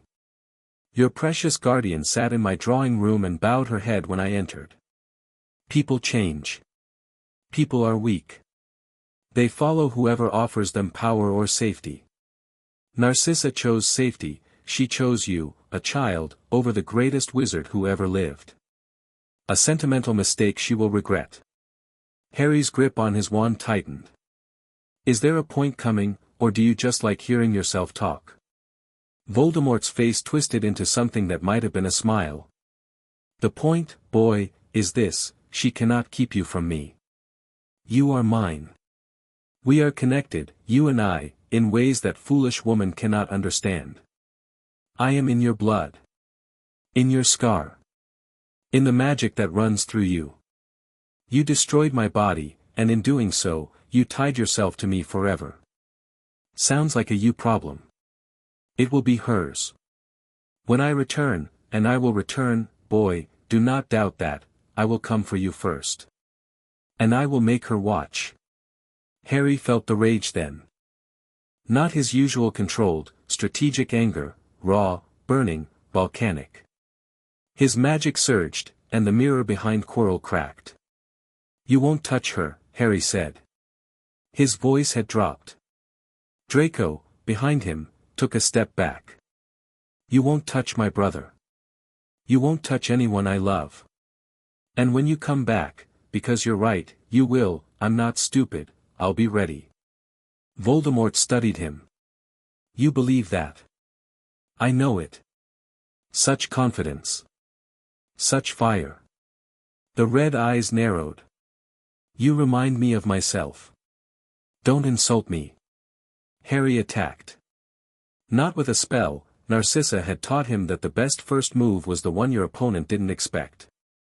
He lunged forward and grabbed Quirrell's face with his bare hands. The effect was immediate and devastating. Quirrell screamed, a sound that came from somewhere deeper than his throat, and his skin began to blister and crack under Harry's fingers. The same protection that had destroyed Voldemort 10 years ago was still active, Lily Potter's sacrifice, living in Harry's blood, burning anything connected to Voldemort on contact. Quirrell thrashed, trying to throw Harry off. Harry held on. His palms were burning too. The contact hurt him as much as it hurt Quirrell, but Harry had spent 6 years learning that pain was temporary and survival wasn't, and he held on. Draco. Get Snape. Get him out. Draco was already moving, grabbing Snape under the arms and dragging the unconscious professor toward the door. Good. Draco was good in a crisis. Narcissa had made sure of that. Quirrell's body was disintegrating. Crumbling to ash under Harry's hands. And Voldemort's face, pressed against the back of Quirrell's skull, was screaming, a high, thin wail of fury and pain that rattled Harry's acclimacy shields. She cannot keep you from me. Then Quirrell collapsed. Ash. Just ash. And something dark, a shadow, a wraith, barely visible, ripped free and flew through Harry, through his scar, a blast of cold and darkness that knocked him backward. He hit the ground. His vision went white. He heard Draco screaming his name from far away. Then nothing. He woke up in the hospital wing. Draco was asleep in a chair next to his bed, head on the mattress, drooling slightly. Snape was in the next bed over, awake, a bandage on his head, watching Harry with an unreadable expression. And Narcissa was there. She was sitting in a chair on his other side, hands folded in her lap, spine straight, face composed. She looked like she'd been there for hours. She looked like she hadn't slept. She looked like she was holding herself together through sheer force of will. "Hi, Mum," Harry croaked. "Hi," she said. Her voice was steady. Her hands were shaking. "How do you feel?" "Everything hurts." "Good. That means you're alive. Quirrell is dead. You killed him." Narcissa paused. "You were supposed to let Dumbledore handle it." Dumbledore wasn't there. Because Dumbledore was called to the Ministry on an emergency that turned out to be fabricated. He was lured away. He's furious, at himself, mostly, which is the only reason I haven't set his beard on fire yet. Harry almost laughed. Almost. The thing in Quirrell, it was him. Voldemort. He talked to me. Narcissa's composure cracked. Just for a second, a tightening around her eyes, a flash of something raw and terrified. Then the mask was back. "What did he say?" "He said he'd come for me. He said he'd make you watch." Silence. Long silence. "Over my dead body," Narcissa said quietly. "That's what I told him. Minus the dead part." She reached out and took his hand. Squeezed it hard enough to hurt. He squeezed back. Dumbledore came to see him that afternoon. The headmaster looked tired. Actually tired, not the performative grandfatherly weariness he sometimes affected. He sat in the chair Narcissa had vacated. She'd gone to eat, at Harry's insistence, because she hadn't eaten in 18 hours, and looked at Harry over his half-moon glasses. "Mr. Potter. You've had quite an adventure. I've had a near-death experience. There's a difference." "Indeed." Dumbledore paused. "The mirror you found was the mirror of Eriste. It contained the Philosopher's Stone, an object of immense power, created by my friend Nicholas Flamel. Voldemort wanted it to restore his body. Did he get it? No. The stone has been destroyed. Nicholas and I agreed it was too dangerous to keep." Harry processed this. So Voldemort's plan failed. This plan, yes. But he'll have others. Dumbledore looked at him with something close to respect. "You're remarkably clear-headed for an 11-year-old who just fought a dark wizard. I was raised by a woman who doesn't believe in sugarcoating." "Yes. Narcissa is, quite singular." Dumbledore leaned forward. "Harry, I owe you an apology. I placed you with the Dursleys because I believed the blood protection, your mother's sacrifice, anchored in Petunia's blood, would keep you safe. I was wrong. Not about the magic, the protection was real, but about the cost. I weighed your physical safety against your happiness and chose safety. I should have found another way." Harry didn't say anything for a long moment. He studied Dumbledore the way Narcissa had taught him to study people, looking for the angle, the manipulation, the hidden play. But Dumbledore looked sincere. Tired and sincere and genuinely sorry. "Okay," Harry said. "Okay. Okay, I accept your apology. Mum probably won't, but that's between you and her. Your mother, Narcissa, will never forgive me for the Dursleys. Nor should she. But I hope that you and I can find a way to work together, Harry. Because Voldemort will return. And when he does, you'll need allies. I have allies. You have family. It's not the same thing. Family protects. Allies prepare. Harry heard the distinction. It was sharp. He filed it away. I'll think about it, he said. Dumbledore nodded, stood, and left. At the door, he paused. Your mother is coming down the corridor. She's walking very fast. I think I'll take the other exit. He did. Narcissa arrived 30 seconds later, slightly out of breath, eyes scanning the room. Was that Dumbledore? What did he say? What did he want? He apologized. And he said Voldemort will come back. Narcissa sat down. He's right about the second part. You don't believe the apology? I believe he's sorry. I don't believe it will change how he operates. Dumbledore apologizes and then does the exact same thing again, because he always believes he's right. He wants to be my ally. Narcissa's expression tightened. He wants to be your handler. There's a difference. There's that word again. Difference.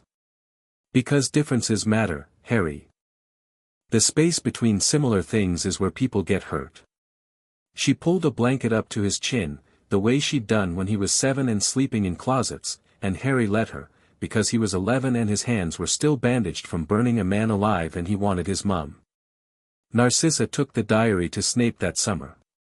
They sat in the study at Grimmauld Place, Snape in the armchair, Narcissa at the desk, the diary between them on a silk cloth. It pulsed faintly. Even through the wards, they could both feel it. I found it in Lucius's hidden vault 3 years ago, Narcissa said. It's been warded and contained since then. But it's active, Severus.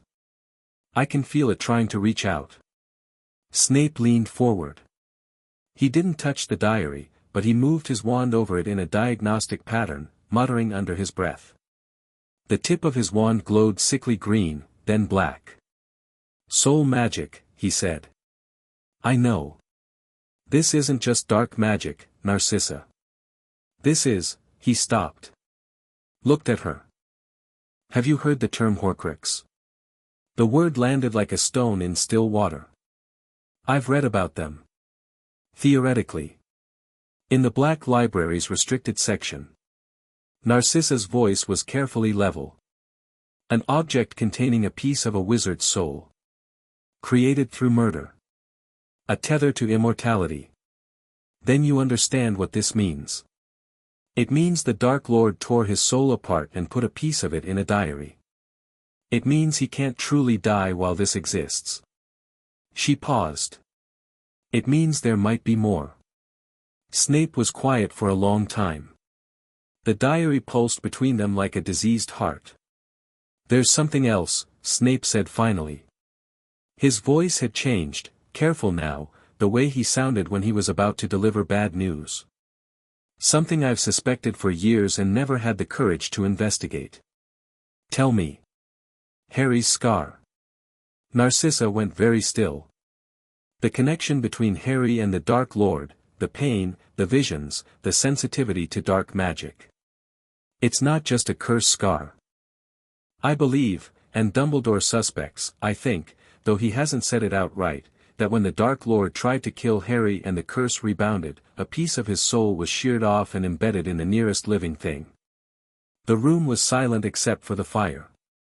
You're saying, Narcissa said, and her voice was so controlled it was almost mechanical, that Harry is a Horcrux. I'm saying it's possible. And how does one destroy a Horcrux? The container must be destroyed or damaged beyond magical repair.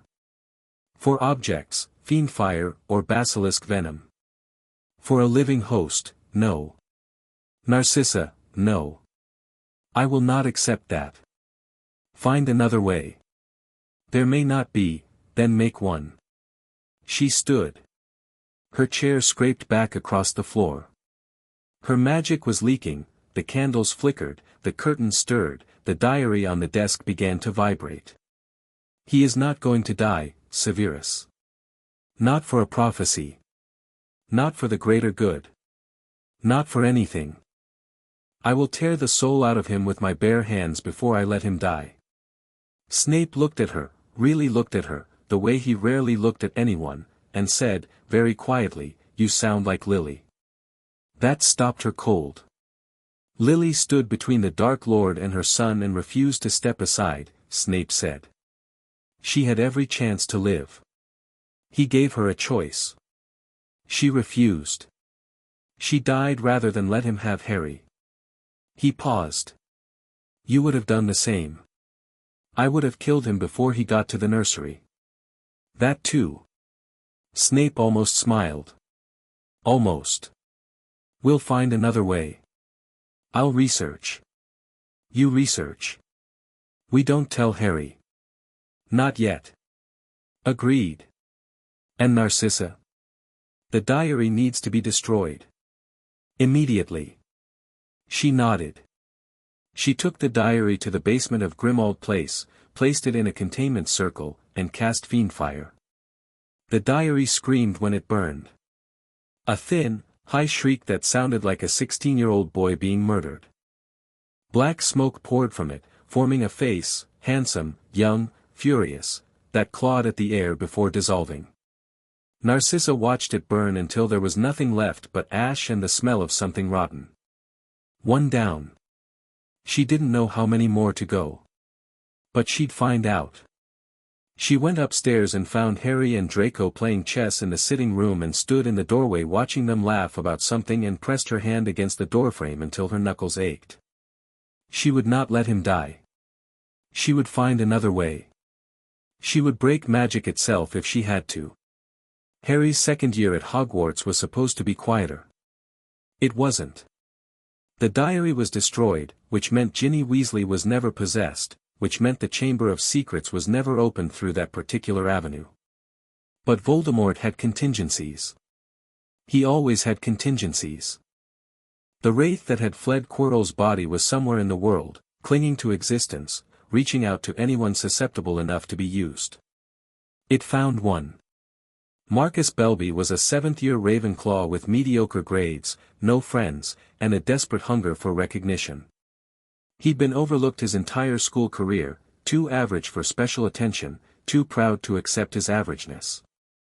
When the whispers started in his head during September of Harry's second year, whispers that promised power, knowledge, the ability to prove everyone wrong, he listened. Harry noticed Belby in October. The seventh year had started acting strangely, skipping classes, spending hours in the restricted section, talking to himself in corridors. Harry's scar gave a low, persistent throb whenever Belby was nearby. Something's wrong with that Ravenclaw, Harry told Draco during one of their midnight strategy sessions. Lots of things are wrong with lots of people, Harry. This is different. My scar reacts to him the same way it reacted to Quirrell. Draco set down his chess piece. You think he's possessed? I think something's influencing him. Not full possession, Belby's still functional, still himself mostly. But there's something piggybacking on him. Feeding him information, guiding him somewhere. The chamber? Harry nodded slowly. I can hear things sometimes. In the walls. A voice. Speaking in a language I shouldn't be able to understand. Parseltongue. Yeah. There's something alive in the walls of this castle. Something big. And whatever's riding Belby is trying to wake it up.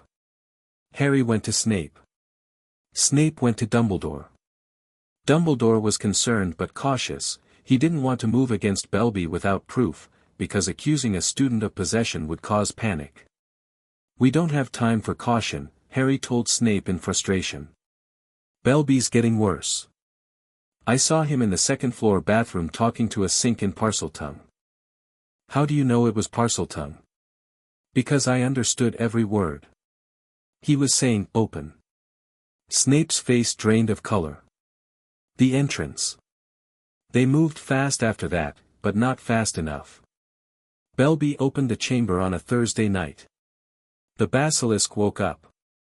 Students started being petrified, Mrs. Norris first, then Colin Creevey, then Justin Finch-Fletchley, the Hufflepuff Harry had protected the year before. Justin's petrification hit Harry hard. He stood in the hospital wing looking at the boy's frozen face and felt a cold anger that he recognized as dangerous because it felt productive. "I'm going into the chamber," he told Draco. "I know. I'm coming." "Draco, shut up. I'm coming." Harry found the entrance, Moaning Myrtle's bathroom, the tap with the snake carved on it. He spoke in Parseltongue, "Open." The sink moved. A pipe opened. They dropped into darkness.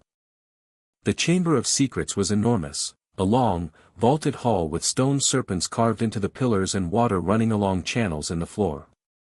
At the far end, a massive stone face, Salazar Slytherin's, dominated the wall. Belby was standing in front of it, arms raised, chanting in Parseltongue. His eyes were blank. Whatever was riding him had taken full control. And the basilisk was there. 60 feet of snake, thick as a tree trunk, coiled in the shadows behind the statue. Its eyes were closed, for now. Harry could feel its presence, feel the ancient predatory intelligence behind those sealed lids. "Draco, don't look at its eyes." "I know, Harry, I read the same books you did, stay behind me." "Watch Belby.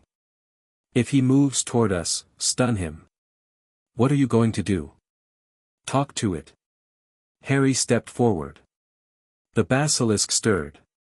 Its head swung toward him, eyes still closed, tongue tasting the air. "Stop," Harry said in Parseltongue.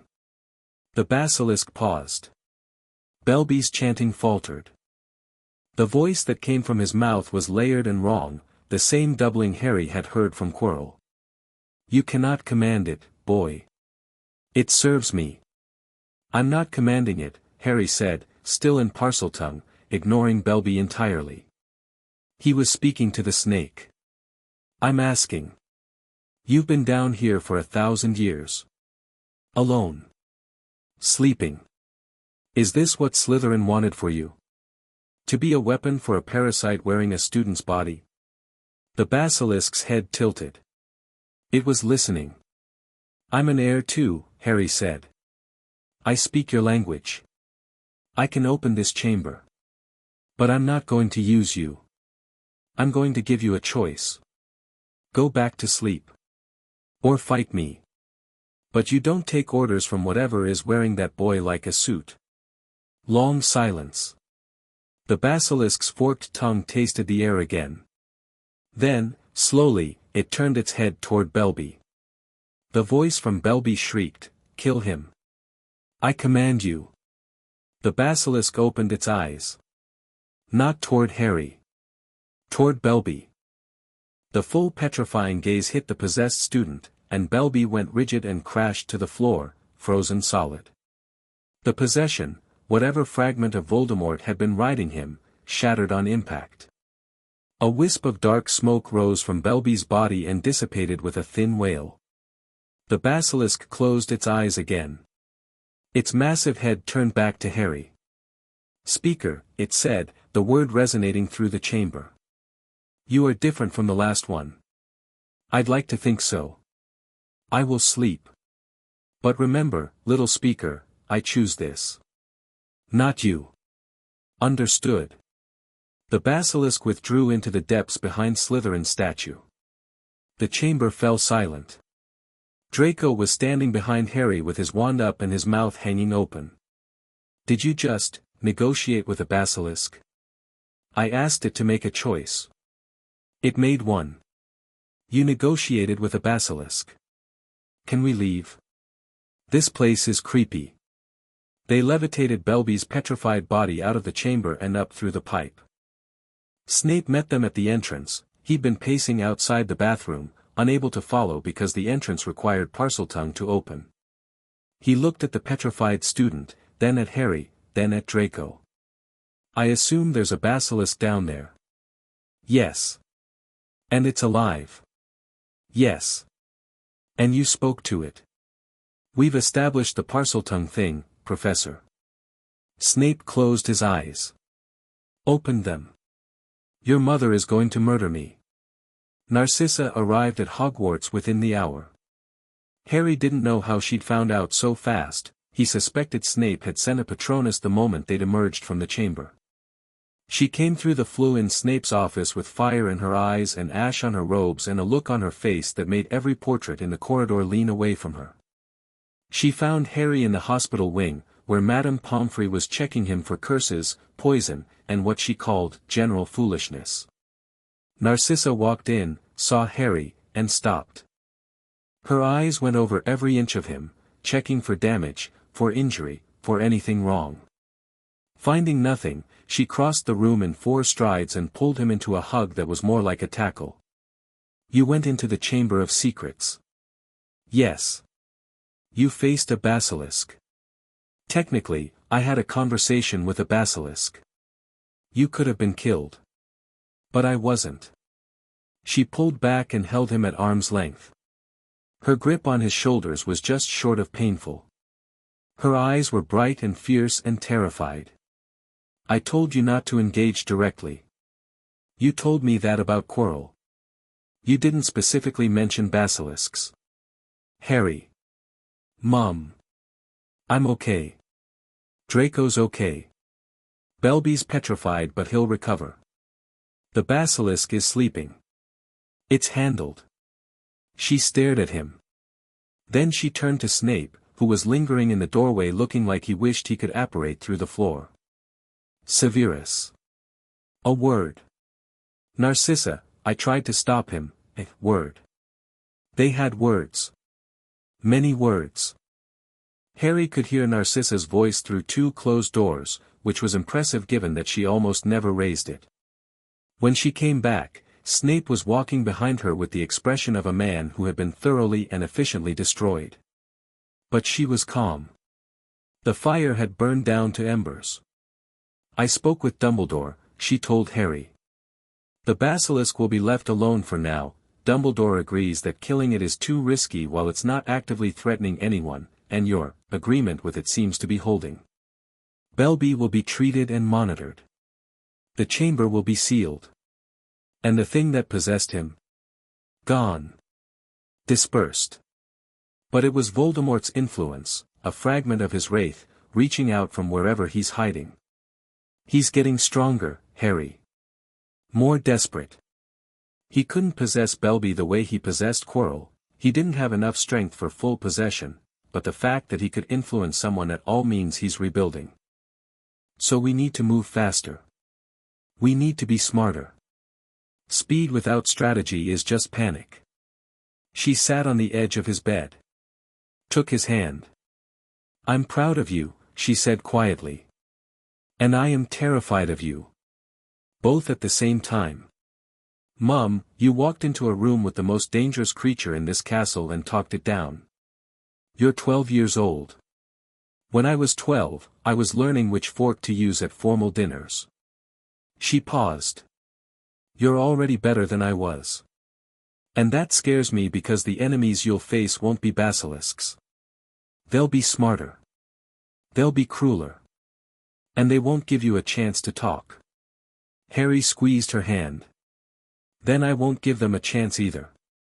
She looked at him, really looked at him, the way she'd looked at him that first day in the garden at Privet Drive, when he was 6 and broken and she'd seen something in him that no one else could see. When did you grow up? She murmured. You raised me. It was inevitable. The summer between 2nd and 3rd year was when Narcissa's Cold War with Dumbledore reached its peak. It started with the meetings. Dumbledore had been requesting private meetings with Harry since 1st year. Harry had attended a few, always reporting the contents to Narcissa afterward, but they'd been innocuous. Guidance about homework. Gentle questions about Harry's well-being. Nothing Narcissa could object to without seeming paranoid. But after the chamber, Dumbledore escalated. He started dropping hints about Harry's destiny. About the prophecy.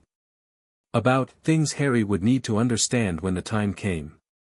He never said anything explicit, Dumbledore was too canny for that, but the implication was clear, there were secrets about Harry's fate that only Dumbledore possessed, and Harry would need to come to Dumbledore to access them. Harry reported all of it. Narcissa listened, and her jaw got tighter with each report. He's trying to create dependency, she told Harry. Making himself the sole source of critical information. Classic manipulation, not cruel, not even conscious necessarily, but manipulation nonetheless. He might actually know things we need, though. He does. That's what makes it dangerous. He's not lying, he's rationing the truth and using access to it as leverage. So what do? We get the information without accepting the strings attached. Narcissa went to Hogwarts. She showed up unannounced on a Saturday morning, walked past the gargoyle, she knew the password because Snape knew the password, and sat down in Dumbledore's office without being invited. Dumbledore was at his desk grading papers. Fawkes was on his perch, watching Narcissa with the serene curiosity of a creature that had seen everything. Dumbledore looked up, adjusted his glasses, and set his quill down. Narcissa. What a pleasant surprise. It's not pleasant and it's not a surprise. You knew I was coming. I suspected. No. I want to talk about what you're doing with Harry. I'm educating him. You're grooming him. The word hung in the air between them. Dumbledore's expression didn't change, but his eyes lost their twinkle. That's a very serious accusation. It's a very accurate description. You're giving him just enough information to make him trust you, while withholding enough to keep him dependent on you. You're building a relationship of control disguised as mentorship. I recognize the pattern, Albus, because it's the same thing the Dark Lord did with his followers. Dumbledore's hands, folded on his desk, went still. I am nothing like Voldemort. In methods, you're closer than you think. You both hoard information. You both position yourselves as indispensable. You both believe you know best and everyone else should fall in line. The difference is intent, you want to save the world, and he wants to rule it. But the techniques are identical. Long silence. Fawkes trilled softly. What do you want, Narcissa? I want you to tell me everything. The prophecy. The Horcruxes, yes, I know about Horcruxes, I destroyed one already, the diary from Lucius's vault. The connection between Harry and Voldemort. All of it. Right now. No more drip feeding, no more strategic revelations, no more puppet strings. Dumbledore studied her. She could feel him probing, not legitimacy, he wouldn't dare, not with her acclimacy, but assessing, weighing, calculating. If I tell you everything, he said, you'll take that information and use it your way. Without consulting me. Without following my plans. Yes. My plans are designed to keep Harry alive. Your plans are designed to defeat Voldemort. Harry's survival is a secondary objective for you. Don't deny it, I've read between enough lines to know what you're preparing him for. The prophecy says one must die. You're preparing Harry to be the one who dies nobly rather than the one who lives with the guilt. Dumbledore said nothing. His silence was the loudest thing in the room. I won't let that happen, Narcissa said. I will destroy every Horcrux. I will find a way to remove the fragment from Harry's scar. I will prepare him to fight, not to sacrifice himself. And I will do it with or without your help. But I'd rather do it with. More silence. Then Dumbledore did something Narcissa didn't expect. He laughed. Not a big laugh, a small, tired, genuine one. Lily Evans once told me something very similar, he said. Not the words, the tone. The absolute, terrifying conviction that she would protect her child no matter what, and God help anyone who stood in her way. He paused. You're not the mother I would have chosen for Harry. But you may be the one he needed. Is that a yes? It's an acknowledgement that I've been outmaneuvered by a woman who's smarter than me in the ways that actually matter. He opened a drawer and pulled out a small crystal vial containing a swirling silver substance. This is the full prophecy. Not the fragment, the complete version, taken from my own memory. He held it out. Narcissa took it. I know about 3 Horcruxes with certainty, he continued. You destroyed the diary. There is a ring, it belonged to Voldemort's maternal grandfather, hidden in the Gaunt family shack. I've located it but haven't retrieved it yet. There is a locket, Salazar Slytherin's locket, which I believe is hidden in a cave on the coast. And I suspect there are more. A cup, possibly. Something of Ravenclaw's, perhaps. And Nagini, the snake. And Harry. Dumbledore's eyes met hers. And Harry. Yes. You were going to let him die. I was going to let him choose. Which is not the same thing. It is when you stack the deck to ensure he makes the choice you want. Dumbledore looked away. At Fawkes. At the window. At anything that wasn't the woman sitting across from him with the truth laid bare between them. I don't know how to remove a Horcrux from a living host without killing the host, he said quietly.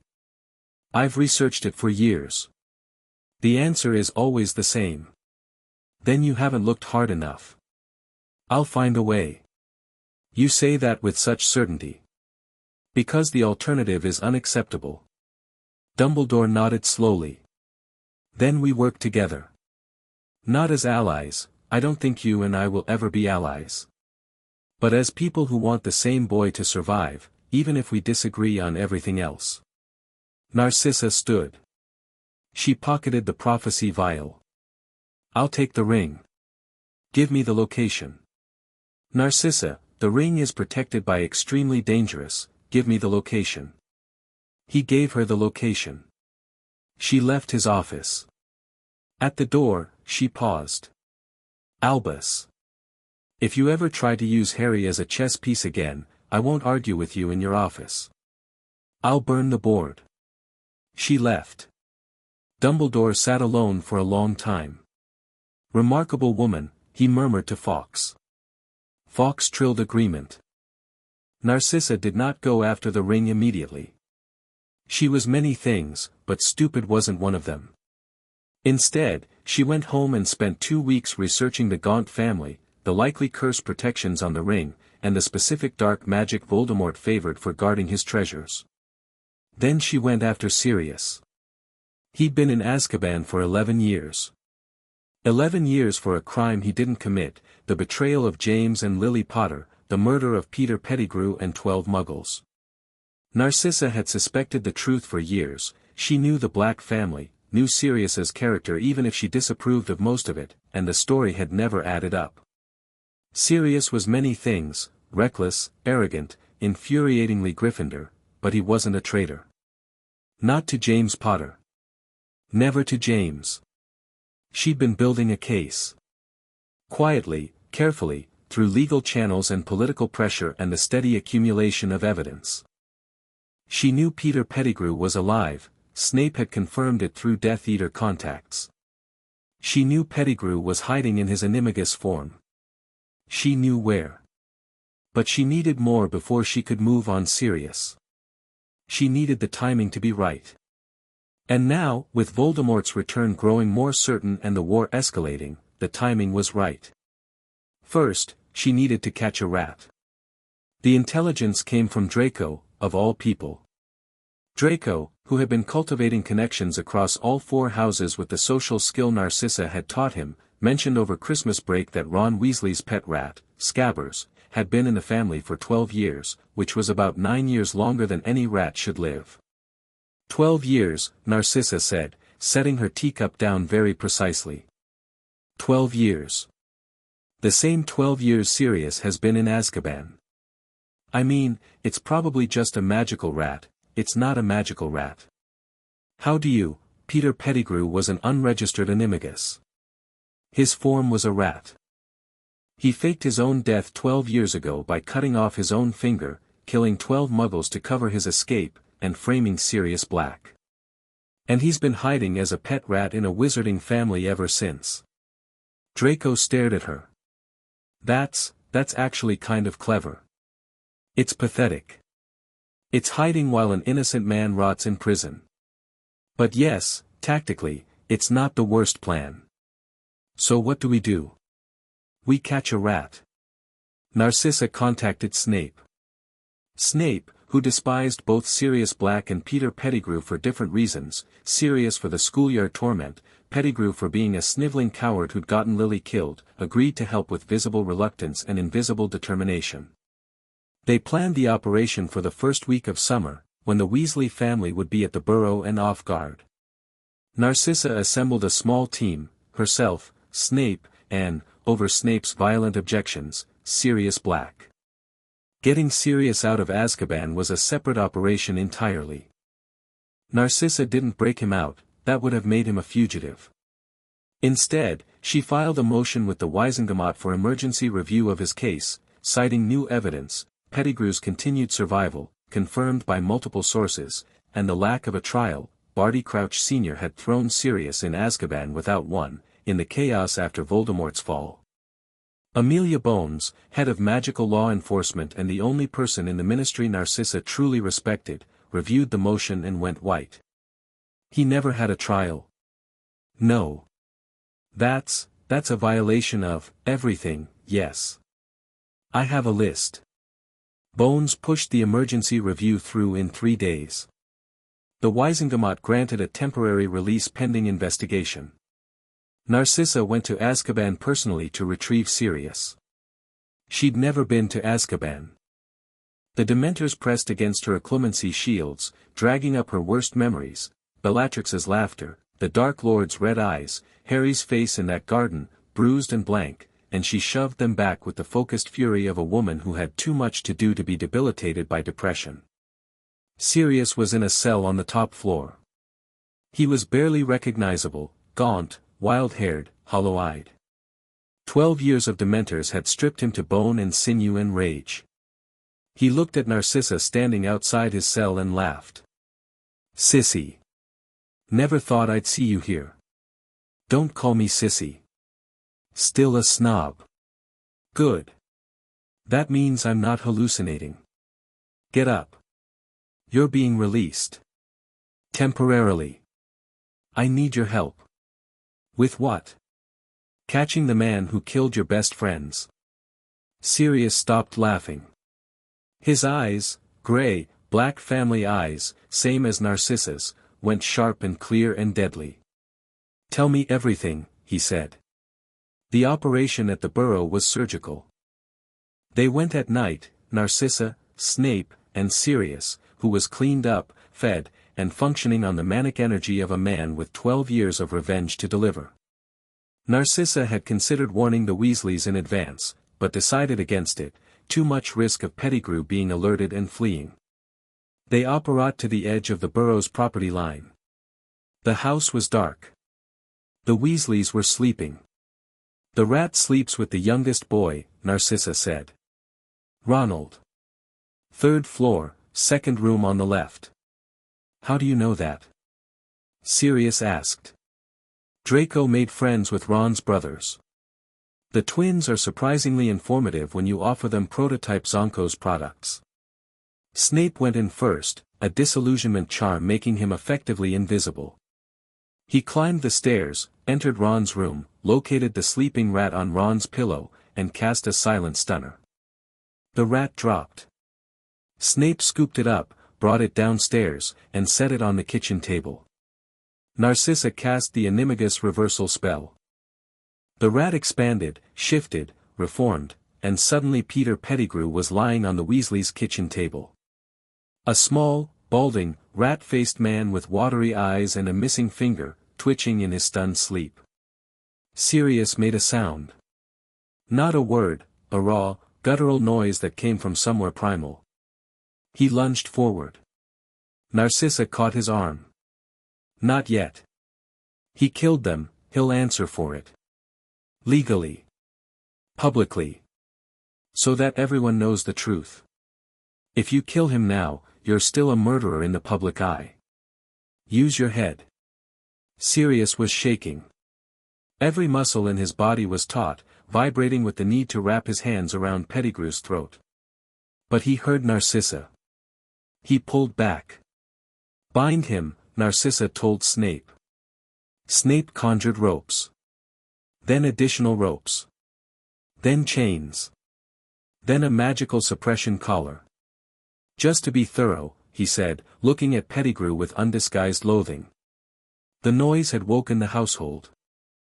Arthur Weasley appeared at the foot of the stairs in a bathrobe, wand raised, followed by Molly, who was holding a rolling pin in one hand and her wand in the other.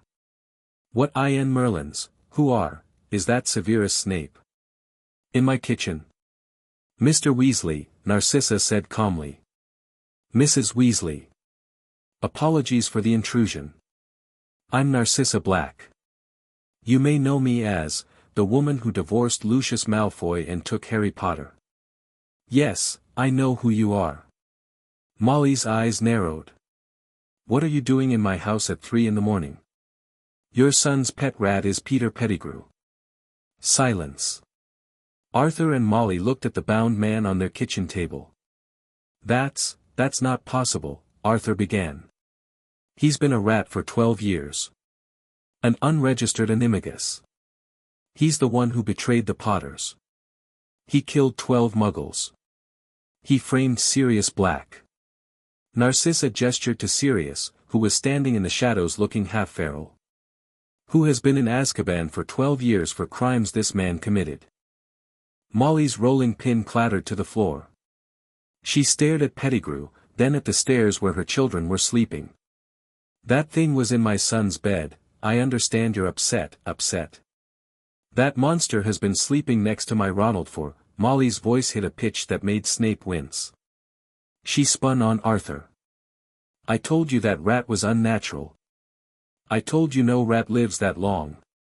Molly, I thought he was just a particularly healthy. He's a Death Eater." The commotion woke the children. Fred and George appeared on the stairs, followed by Ron, who took one look at the scene and went paste white. Is that Scabbers?" "Not anymore," Narcissa said. "Mr. Weasley, Ron, I'm sorry. He won't be going back." Ron looked at the bound, unconscious man who had been his pet for 3 years. He sat down on the bottom stair and didn't say anything for a long time. Narcissa turned to Arthur.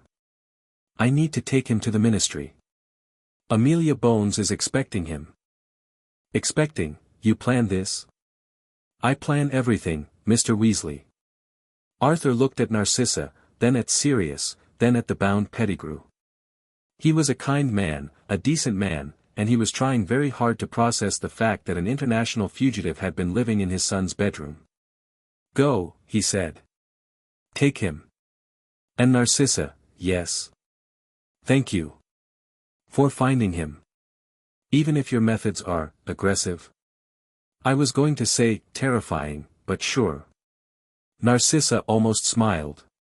She took Pettigrew to the ministry.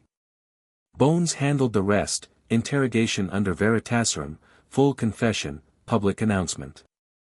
By the end of the week, Peter Pettigrew was in Azkaban and Sirius Black was a free man. The full exoneration hearing was standing room only.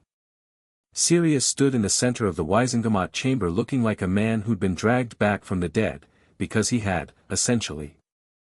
12 years of wrongful imprisonment, 12 years of Dementors, 12 years of the world believing he was a murderer and a traitor. Fudge handed down the formal exoneration with the relieved enthusiasm of a politician who could sense good press. "On behalf of the Ministry of Magic, Mr. Black, I extend our deepest apologies." "Save it," Sirius said. His voice was hoarse. He wasn't looking at Fudge.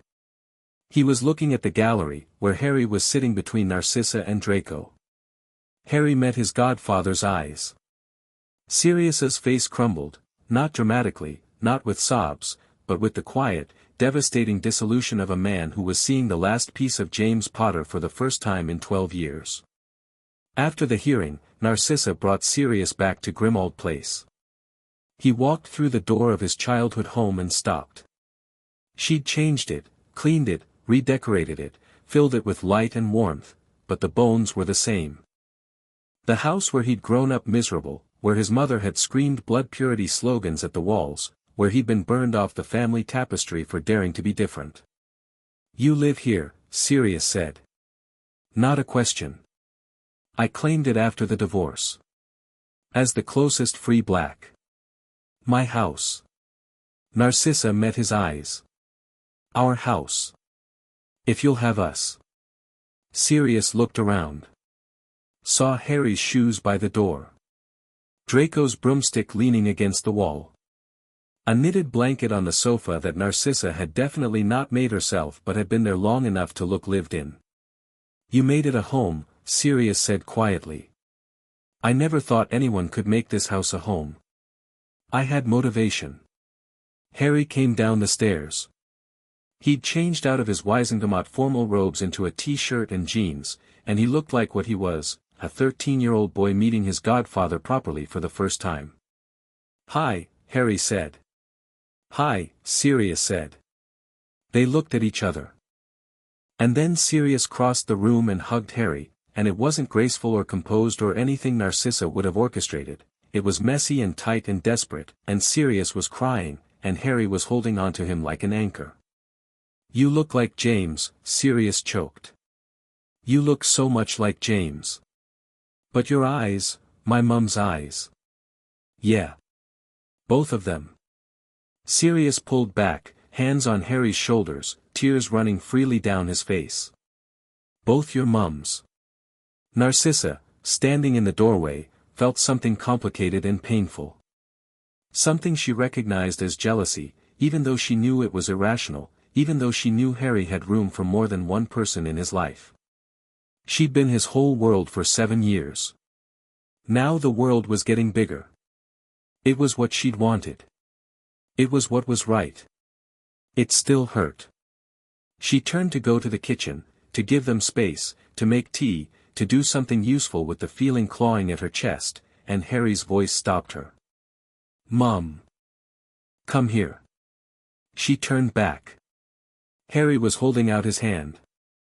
Sirius was watching her with an expression she couldn't read, wary, grateful, something else. She took Harry's hand. "Sirius, this is my mum," Harry said. "Simple. Certain. Final. She saved me."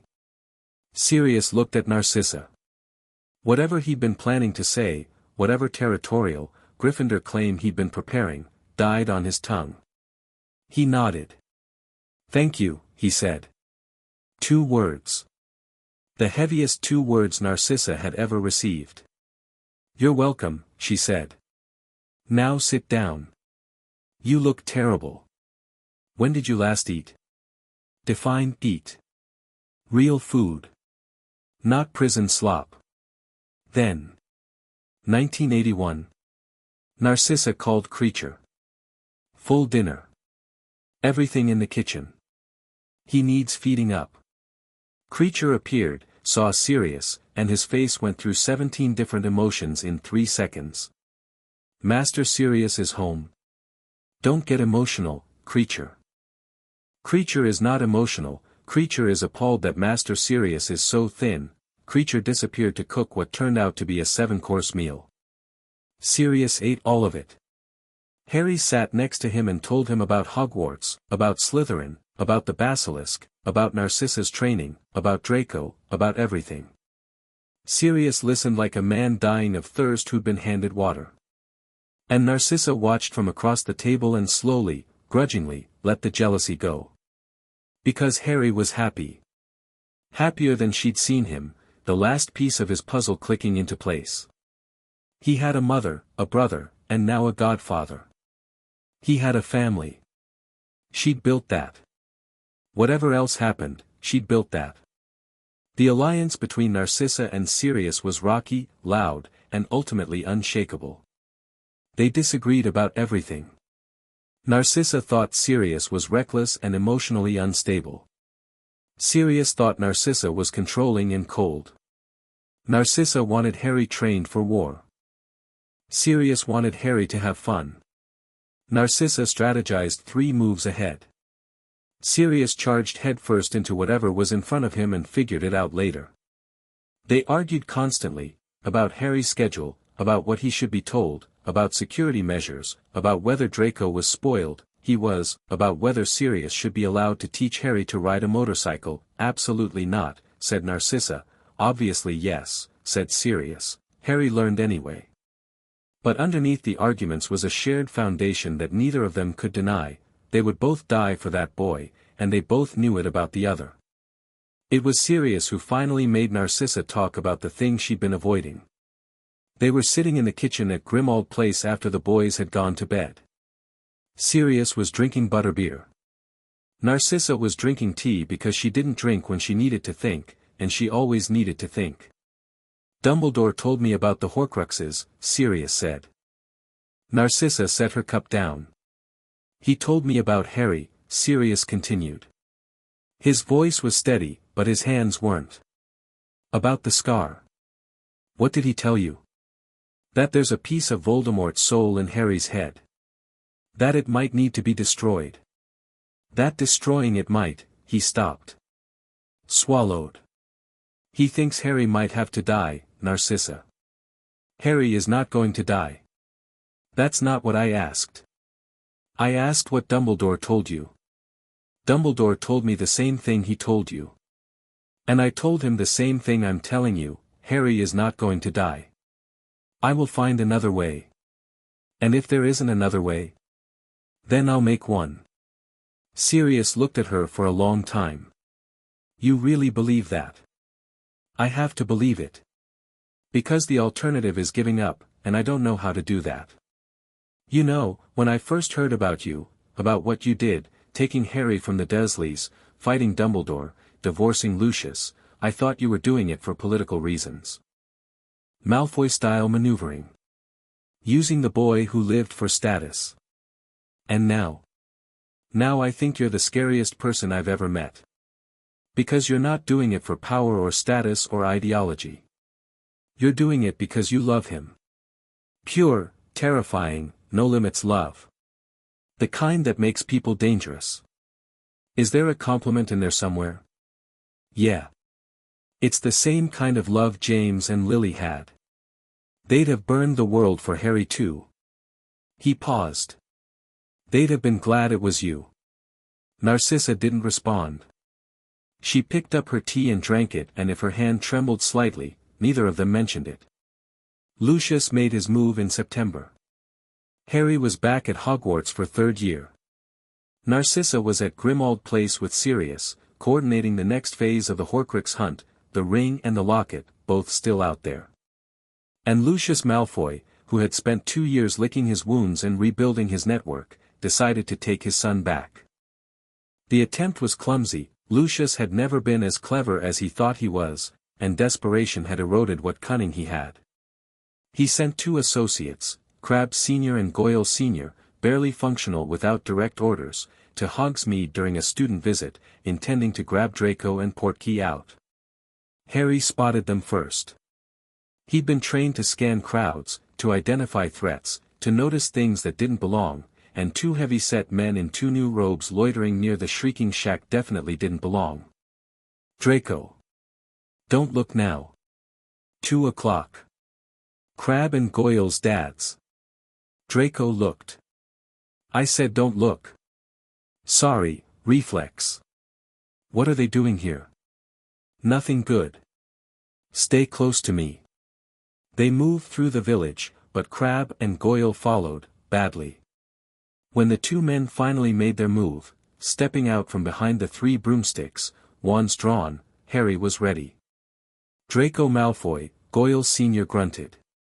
Your father wants you home. My name is Draco Black, Draco said. His wand was out. His voice was shaking slightly, but his stance was solid, Narcissa's drilling, holding firm under pressure.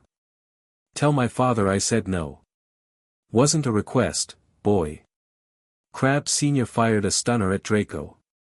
Harry deflected it with a shield charm that crackled with power. He'd been practicing shields since age 9, and at 13 his were stronger than some adults. The deflected spell hit a lamppost and shattered it. Goyle Sr. pivoted to Harry. "Stay out of this, Potter. This is family business." "He is my family. And you're pointing a wand at him." "Listen, boy," Harry disarmed Goyle with an Expelliarmus so fast the man didn't see it coming. The wand flew from Goyle's hand, arced through the air, and Harry caught it left-handed without looking. Goyle gaped at his empty hand. Crabbe Sr., panicking, fired a blasting curse. Harry shoved Draco down, dodged the curse, and returned fire, not with a disarming spell this time but with a leglocker curse that hit Crabbe in the shins and sent him crashing face-first into the cobblestones. The whole fight took about 8 seconds. Professor Flitwick, who had been supervising the Hogsmeade trip, arrived at a run just as Harry was binding both men with conjured ropes.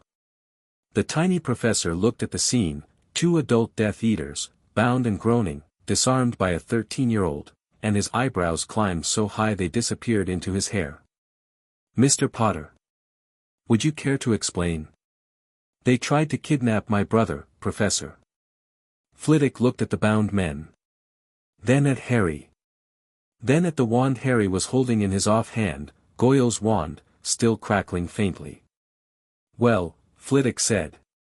"Remind me to give Slytherin 20 points for exceptional defensive spell work." The news reached Narcissa within the hour. She fled to Hogsmeade, collected both boys, and spent 10 minutes examining them for injuries.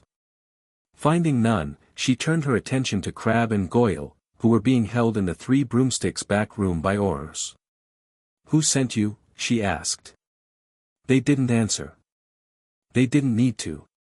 Narcissa knew. She went home and wrote 3 letters. One to Amelia Bones, requesting an investigation into Lucius Malfoy for attempted kidnapping. One to her lawyer, requesting an emergency restraining order. And one to Lucius himself. The letter to Lucius was short. "Lucius. Your men failed. Don't send more. The next ones won't be returned alive." And Lucius didn't send more. But he didn't stop, either. He just got smarter about it, shifting from direct action to political maneuvering, trying to challenge Narcissa's guardianship of Draco through the courts, trying to paint her as unfit, unstable, dangerous. Harry took care of that too. At the next Wisengamot session, which Harry attended as the boy who lived, a status that gave him a surprising amount of political access, he stood before the assembled body and spoke. "My name is Harry Potter. I was raised by Narcissa Black for the past 7 years. Before that, I was raised by Muggles who beat me, starved me, and locked me in a cupboard. Narcissa Black saved my life. She has given me a home, an education, a family, and a future. Her ex-husband, Lucius Malfoy, has attempted to kidnap my brother Draco and has repeatedly tried to destroy the only stable family either of us has ever known. I'm asking this body to make it stop." He was 13. His voice didn't waver once. The Wisengamot was silent for 10 seconds after he finished. Lucius's custody challenge was dismissed unanimously. His political reputation, already damaged, cratered. He slunk back to Malfoy Manor and started drinking heavily, and the Death Eaters who had been his allies began to distance themselves, not because they disagreed with his goals, but because he was becoming a liability. He was, without knowing it, already on the path that would lead him to Voldemort's feet. And Voldemort, the Wraith, the Shadow, the thing that refused to die, was already reaching out to him, whispering, offering power and revenge and a return to glory. The pieces were moving. The board was being set. Narcissa gathered her allies. On a cold November night, in the kitchen of 12, Grimmauld Place, she sat at the head of the table and looked at the people she'd assembled, Harry on her right. Draco on her left. Sirius across from her. Snape at the far end, looking uncomfortable and annoyed, which was his default state when Sirius was in the same room. "We need to talk about what's coming," she said. They listened. "Voldemort will return. Not if, when. He's been reaching out, possessing people, influencing Death Eaters, searching for a way back to a body. He's getting stronger. The diary was one Horcrux. There are more. We know about the ring and the locket. There may be others. Dumbledore suspects a cup and something connected to Ravenclaw. And there's, she paused. Looked at Harry. There's the scar, Harry said. Calm. Matter of fact. I know. The table went still. You know. Narcissa's composure cracked. How long have you, since second year? After the chamber. I felt the basilisk's venom interact with something in the scar, something that wasn't me. I researched it. I found references to Horcruxes in the Black Library. He looked at her steadily. I know what I am, Mum. I've known for a while. Narcissa stared at him. Snape was looking at the table. Sirius was looking at Harry with an expression of gut-wrenching admiration and horror. Why didn't you tell me? Narcissa asked. Because you'd have been terrified. And you'd have done something drastic. And I needed time to think about it myself before dealing with your reaction. My reaction, you'd have tried to fix it immediately. Gone off half-cocked. Probably gotten yourself killed trying some experimental soul magic at 3 a.m. I know you, Mum. Draco put his hand on Narcissa's arm. She hadn't realized she was shaking. I'm not going to die, Harry said. Not from this. I'm going to figure out how to get rid of it. But I need help, and I need everyone at this table to be honest with each other about what we're dealing with. He looked around the table. Sirius. Snape. Draco. Narcissa. We're not fighting a war for the Ministry or for Dumbledore or for some prophecy. We're fighting for us. For this family. And we're going to win because we have something Voldemort has never had and can't understand. What's that? Draco asked. Harry looked at Narcissa. At the woman who had seen a broken boy in a garden and chosen him. Who had burned her life to the ground and rebuilt it around him. Who sat outside his closet door every night until he was ready to leave it. People who actually give a damn, Harry said. Narcissa looked at her son, because that's what he was, blood or no blood, paperwork or no paperwork, he was hers, and she nodded. Then let's plan, she said. The kitchen filled with voices. Strategy and argument and sharp-tongued banter between Snape and Sirius. Draco asking smart questions. Harry laying out tactical scenarios with the calm precision of someone twice his age. Outside, the wind rattled the windows of Grimmauld Place, and somewhere in the dark, something ancient and terrible was stirring, pulling itself together, preparing to return to a world that wasn't ready. But in this kitchen, in this house, around this table, they were getting ready. And God help anyone who tried to stop them. Chapter 3, The Fire. The dark mark burned itself back into existence on a Tuesday. Not on Narcissa's arm, she'd never been fully marked. But Snape's did. He was sitting in the kitchen at Grimmauld Place, drinking coffee and reviewing intelligence reports, when his left forearm erupted in black fire. The coffee cup shattered on the floor. Snape grabbed his arm and went white, then gray, then a color that didn't have a name. He's back, Snape said through his teeth. He has a body. Narcissa was across the table. She stood up so fast her chair hit the wall. Where? How? I don't, the mark is calling. He's summoning his Death Eaters. All of them. Right now. Don't go. If I don't go, he'll know I've turned. My cover, your cover doesn't matter if he kills you the moment you arrive. Snape's arm was smoking. Literally smoking, the mark was burning through his sleeve, black tendrils crawling up toward his elbow. His face was locked in a grimace of pain that he was refusing to acknowledge. I have to go, Narcissa. I need to see who's there. I need to know what he's planning. If I don't, Severus. If I don't go, we're blind. He could be anywhere, doing anything, and we won't know until it's too late, Severus. He stopped. Narcissa crossed the kitchen. She took his arm, the burning one, and held it. The mark writhed under her fingers. She could feel it, the pull, the command, the absolute demand for obedience. She'd felt echoes of it for years. This was the real thing. She pulled her wand and began carving counter-runes into the skin around the mark. Snape hissed in pain. "What are you, buying you time? These runes will muffle the summoning pull. You'll still feel it, but it won't compel you. You'll go on your own terms or not at all." She worked fast, precise, drawing on the Black family grimoires she'd memorized over 7 years of research. The runes glowed silver against his skin, then faded, leaving faint scars. The smoking stopped. Snape's breathing evened out. He looked at his arm. Then at Narcissa. "Where did you learn to do that? The Black Library has books about dark marks that even the Dark Lord hasn't read. My family helped invent the damn things, we've also spent centuries figuring out how to break them." Snape flexed his arm. "The pull is still there. But it's not controlling you.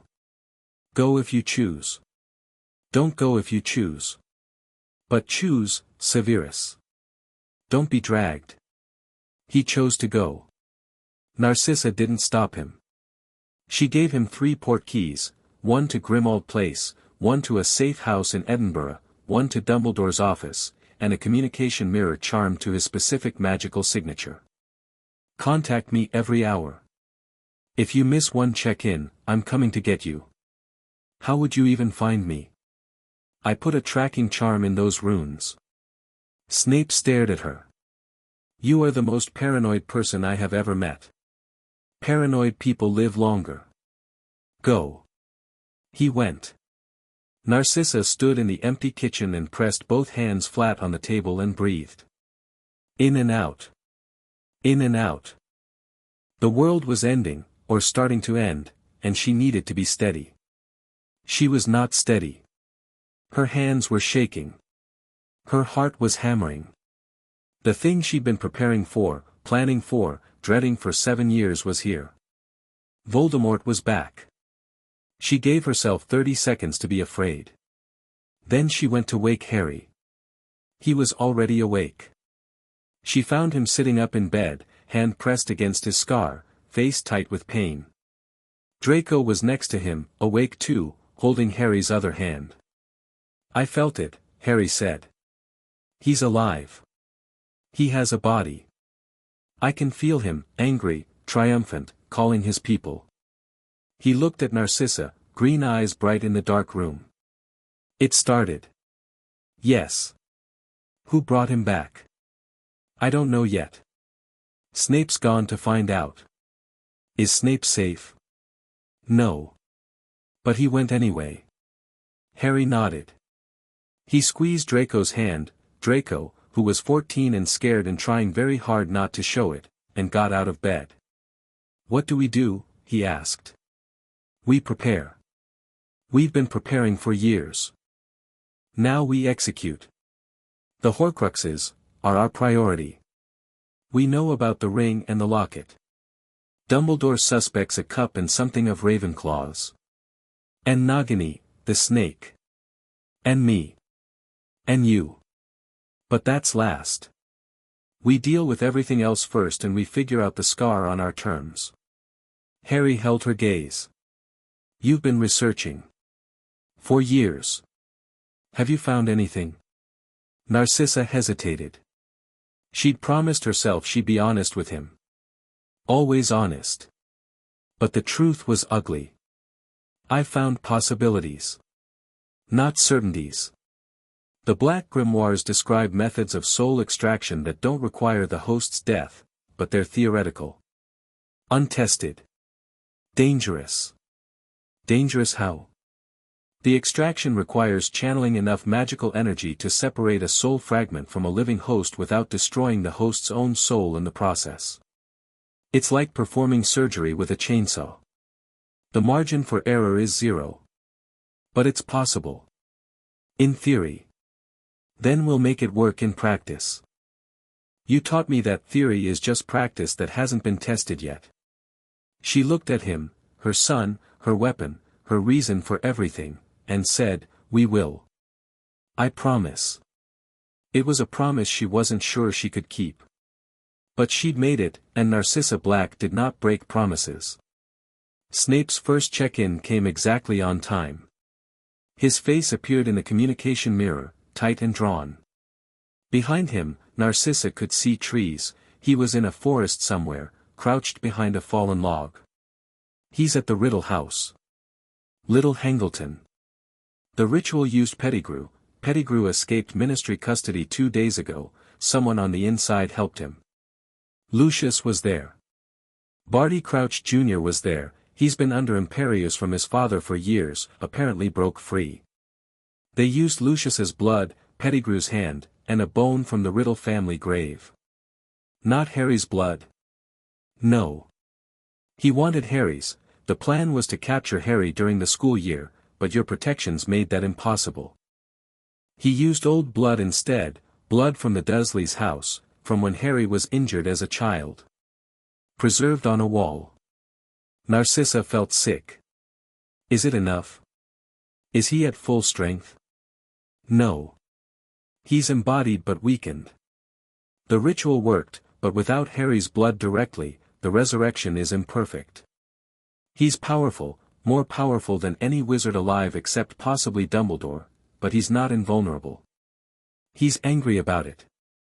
Furious, actually. Good. Angry people make mistakes. He's also asking about you. Narcissa's blood went cold. What is he asking? Where you are. What you know. What you've done with Harry. He called you. Snape paused. He called you a traitor. He said he'd make an example of you. He put a bounty on your head. Yours, Harry's, and Draco's. How much? Narcissa, this is not the time for, how much is the bounty? 100,000 galleons. Each. Dead or alive. I'm worth at least twice that. I'll be sure to pass along your complaints to the Dark Lord. Don't get killed, Severus. I'll do my best. The mirror went dark. Narcissa set it down and stared at the wall. 100,000 galleons. Lucius was there. Pettigrew escaped. Crouch Jr. The old guard, reassembling. And Voldemort, alive and breathing and coming for her boy. She went to work. Within 6 hours, Narcissa had activated a network she'd spent 7 years building.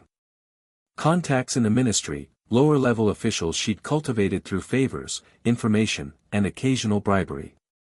Informants among the old pureblood families who owed her debts or feared her blackmail material.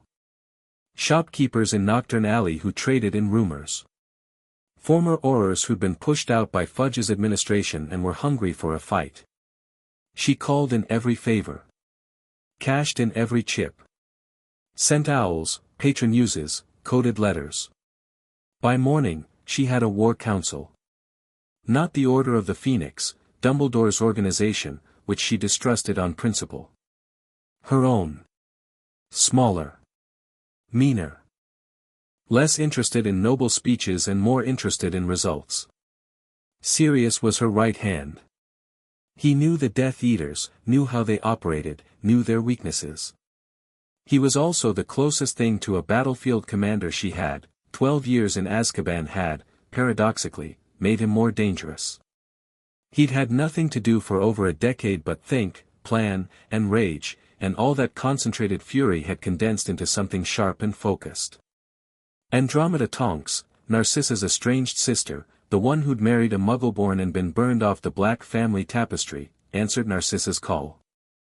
Their reunion was tense and tearful and conducted mostly in clipped sentences because neither Black sister was good at emotions. You burned my name off the family tree, Andromeda said, standing in the foyer of Grimmauld Place, looking around like she expected the walls to attack her. Mother burned your name off. I was 12. You didn't stop her. I was 12, Andromeda. Long pause. You took in Harry Potter. Divorced Lucius. Turned against everything we were raised to be. Yes. Why? Because a 6-year-old boy was sleeping in a cupboard and I couldn't walk away from it. Andromeda studied her younger sister. Narcissa studied her back. Same cheekbones. Same gray eyes. Different lives. Well, Andromeda said. Better late than never. Andromeda brought her daughter, Nymphadora Tonks, a young Auror with pink hair and a talent for tripping over things, who was loud and clumsy and enthusiastic and everything Narcissa normally found irritating. But Tonks was a fighter. A real one. And she had access to aura intelligence that Narcissa needed. Kingsley Shacklebolt came through Tonks. Alastair Moody came through Kingsley. Remus Lupin, Sirius's old friend, a werewolf with gentle eyes and a savage combat record, came through Sirius. They were Order members, technically, but they came to Narcissa's table because Narcissa's table had better intelligence and fewer speeches about the power of love. Dumbledore knew about her network. He didn't interfere. He was smart enough to recognize that having 2 independent operations working against Voldemort was better than having one, even if they didn't always coordinate. He sent messages through Snape, intelligence about Death Eater movements, updates on his own Horcrux research, the occasional dry observation about Narcissa's methods, tell her that burning down Dolohhov's country house, while tactically sound, did generate some uncomfortable questions at the Ministry. The war that followed was not the war anyone expected. It wasn't open battles in the streets, not at first. It was silent, surgical, vicious. Narcissa fought the way she'd been trained to fight, through information, leverage, and precisely applied violence. When Death Eaters attacked a Muggle-born family in Devon, Narcissa's people were there first, tipped off by informants, arriving through hidden Floo connections, evacuating the family and leaving traps that caught 3 Death Eaters and put them in Ministry custody. When Voldemort tried to infiltrate the Ministry through Imperiused officials, Narcissa's network of contacts identified the compromised employees and fed them false intelligence that led a Death Eater raid into an Auror ambush. When Lucius Malfoy personally led a team to attack Grimmauld Place, because of course he did, the theatrical bastard, he found the house protected by 7 layers of wards that Narcissa had spent 3 years perfecting, each one anchored in black family blood magic that Lucius couldn't even begin to unravel. His team bounced off the outer ward, literally, and 2 of them were hospitalized. Narcissa was efficient. Ruthless. Relentless. And Voldemort noticed. The Malfoy woman is becoming a problem, Voldemort told his inner circle, according to Snape's reports. She has resources, intelligence, and no scruples about using them. She fights dirty. We could attack her family, Bellatrix suggested eagerly. Her sister's family. The blood traitor one. Or the boy, Draco. In time. First, I want to know how she's getting her intelligence. Someone in our ranks is feeding her information. Find them. Snape sent this to Narcissa. She read it and felt the noose tightening. Snape's position was getting more dangerous by the day. She pulled him out. Your cover is compromised, she told him in the communication mirror. He's looking for the leak. It's only a matter of time. I can maintain, no. Come home. I'm not losing you for intelligence, we can get other ways. Narcissa, Severus. Come home. He came. Reluctantly, furiously, hating that she was right. He showed up at Grimmauld Place looking like he hadn't slept in weeks, which he probably hadn't, and Narcissa sat him down and made him eat and didn't say I told you so because she wasn't cruel about things that mattered. He suspects me, Snape said, pushing soup around his bowl. Not certainly, but the suspicion is there. If I'd stayed much longer. Then it's good you didn't. I could have learned more. The Horcrux locations, we'll find them without you dying. Eat your soup. He ate his soup. Harry came in, took one look at Snape, and sat down next to him without saying anything. Just sat there. Present.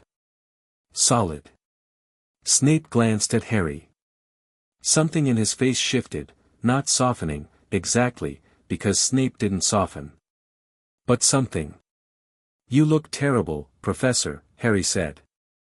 "Thank you, Potter. Your observations are, as always, riveting. Want some bread?" Creature made bread. Snape took the bread.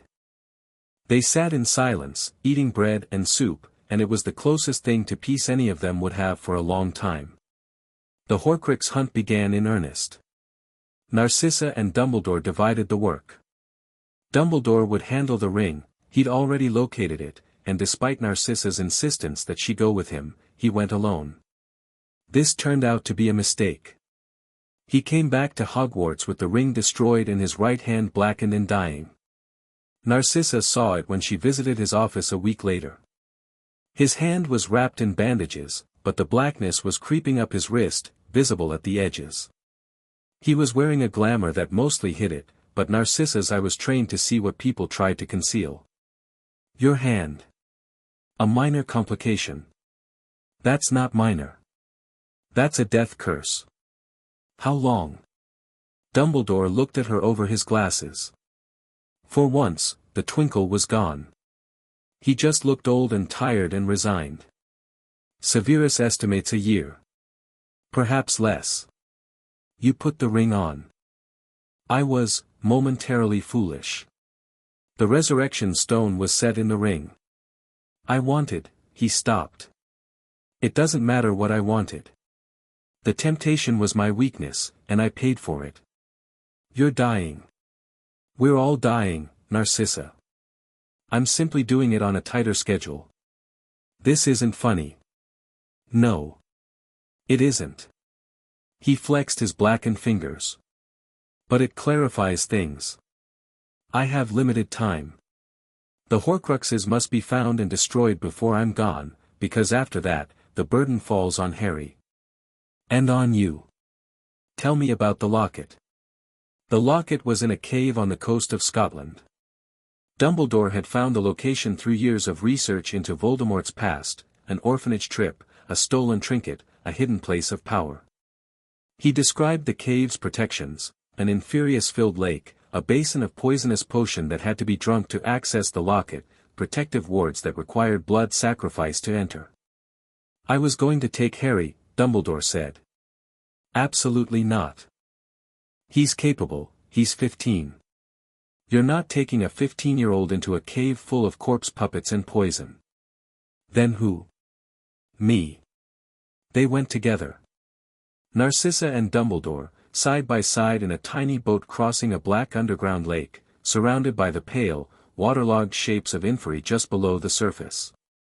Narcissa kept her wand lit and her breathing even and did not think about the fact that she was floating over thousands of animated corpses. The basin was at the center of the lake.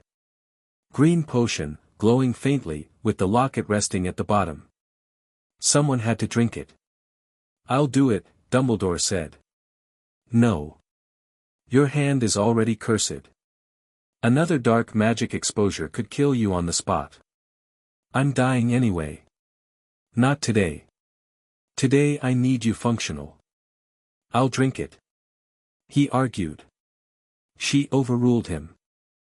Because Dumbledore, for all his brilliance, was fundamentally a man who believed he should bear all burdens himself, and Narcissa was fundamentally a woman who didn't give a damn about noble suffering, she cared about tactical outcomes, and the tactical outcome of Dumbledore drinking poison and becoming incapacitated in a cave full of inferi was bad.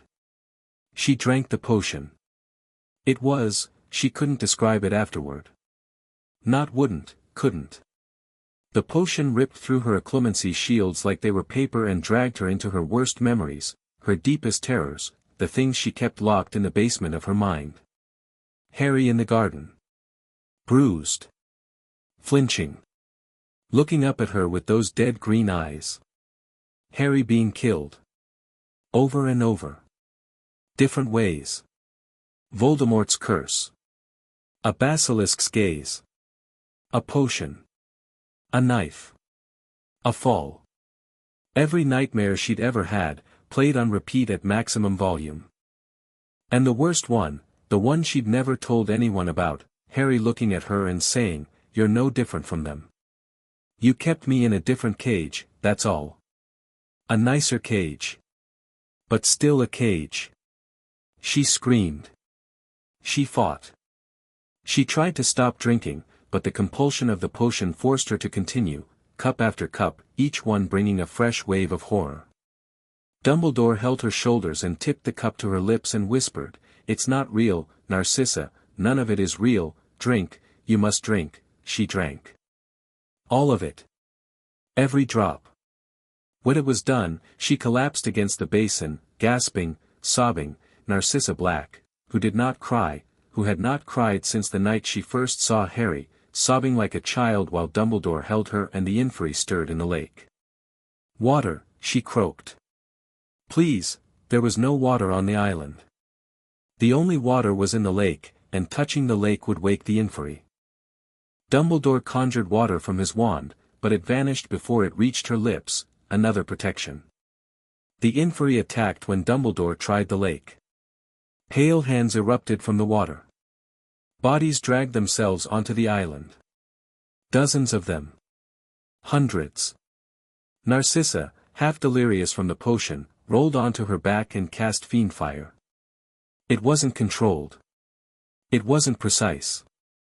It was raw, desperate, a blast of cursed fire that erupted from her wand and swept across the lake in a wall of flame. Inferi burned. The water itself seemed to catch fire. The cave lit up orange and red and white. Dumbledore shielded them both, a dome of protection that held back the heat while the fire consumed everything around them. When it finally died down, the inferi were ash, the lake was steaming, and Narcissa was unconscious. Dumbledore picked up the locket. Opened it. Inside was a note. "To the Dark Lord, I know I will be dead long before you read this, but I want you to know that it was I who discovered your secret. I have stolen the real Horcrux and intend to destroy it as soon as I can. I face death in the hope that when you meet your match, you will be mortal once more." R.A.B. Dumbledore read the note. Looked at the unconscious woman beside him. Looked at the initials. R.A.B. Regulus Arcturus Black. Narcissa's cousin. He carried her out of the cave, brought them both to Grimmauld Place, and laid her on the sofa. Then he went to find Kreacher. The locket, the real locket, was in Kreacher's den. Regulus Black, Sirius's younger brother, had discovered Voldemort's Horcrux years ago and died trying to destroy it. He'd ordered Kreacher to take the locket and destroy it, but Kreacher had been unable to, no house elf magic could breach the Horcrux's protections. So he'd kept it. For 15 years, hidden in his little cupboard, trying and failing to fulfill his dead master's last command. When Dumbledore explained what they needed, Kreacher broke down. Master Regulus told Kreacher to destroy it, the elf wailed. Kreacher tried everything, but the locket wouldn't break, it wouldn't, Kreacher. Narcissa was awake. Barely. She was propped up on the sofa, pale as death, hands shaking, voice like sandpaper. But awake. "Bring me the locket." Kreacher brought it. Narcissa held it in her hand, felt the malevolent pulse, the soul fragment inside, and set it on the floor. "Harry," she said. "Get me a basilisk fawn." Harry was standing in the doorway. He'd been watching the whole scene, Dumbledore carrying his mother in, the revelation about Regulus, Kreacher's breakdown. His face was set in the expression that Narcissa recognized as barely contained fury held in check by strategic thinking. "I know where to get one," he said. He went to Hogwarts, entered the Chamber of Secrets, and asked the basilisk, in Parseltongue, for a fawn. The basilisk, which had kept its agreement with Harry for 3 years, regarded him with ancient eyes and opened its mouth. Harry reached in and pulled a loose fong from the creature's lower jaw. "You fight the Dark One," the basilisk said. "Yes." "Good. His magic tastes wrong. Like something dead wearing a living skin." "That's, actually a pretty accurate description. End him, speaker. The castle grows sick with his shadow." Harry brought the Fong back to Grimmauld Place. Narcissa opened the locket with Parseltongue, Harry speaking the command, Narcissa holding the locket open, and the soul fragment inside erupted outward. It tried to fight. A phantom Tom Riddle, young and beautiful and terrible, materialized from the locket and screamed and pleaded and threatened. It showed them visions, Harry dead, Narcissa broken, Draco turned against them. It spoke in Voldemort's voice, promising power and immortality and everything they'd ever wanted. Harry drove the basilisk Fong through the locket without hesitation. The phantom shrieked. The locket exploded in a burst of black smoke. The fragment died. 3 down. Narcissa checked them off in her head. Diary. Ring. Locket. The cup and Ravenclaw's diadem remained. And Nagini. And Harry. She looked at the destroyed locket on the floor, then at Harry, who was holding a bloody basilisk Fong and looking at her with an expression that said, "We keep going." They kept going. The cup was in Bellatrix's vault at Gringotts. This was the problem Narcissa had been dreading, because Bellatrix's vault was one of the most heavily protected spaces in the wizarding world, and Narcissa's relationship with her sister made any approach complicated. Bellatrix Lestrange. The eldest black sister. The most feared Death Eater alive. Narcissa's big sister, who had taught her how to duel and how to curse and how to walk into a room and make everyone in it afraid. Bellatrix, who had tortured the Longbottoms into insanity with a smile on her face. Bellatrix, who had been in Azkaban for 14 years and had emerged more dangerous than when she went in. Voldemort had broken his most loyal followers out of Azkaban 6 months after his return. Bellatrix among them. She'd gone straight to his side and hadn't left. She'd also been given a mission, kill Narcissa. Narcissa knew this because Snape had told her before he'd been pulled out, and because Bellatrix herself had sent a howler, a personal touch, classic Bellatrix, that played at full volume in the kitchen of Grimmauld Place one morning. "Sissy. Little Sissy. You dirty traitor.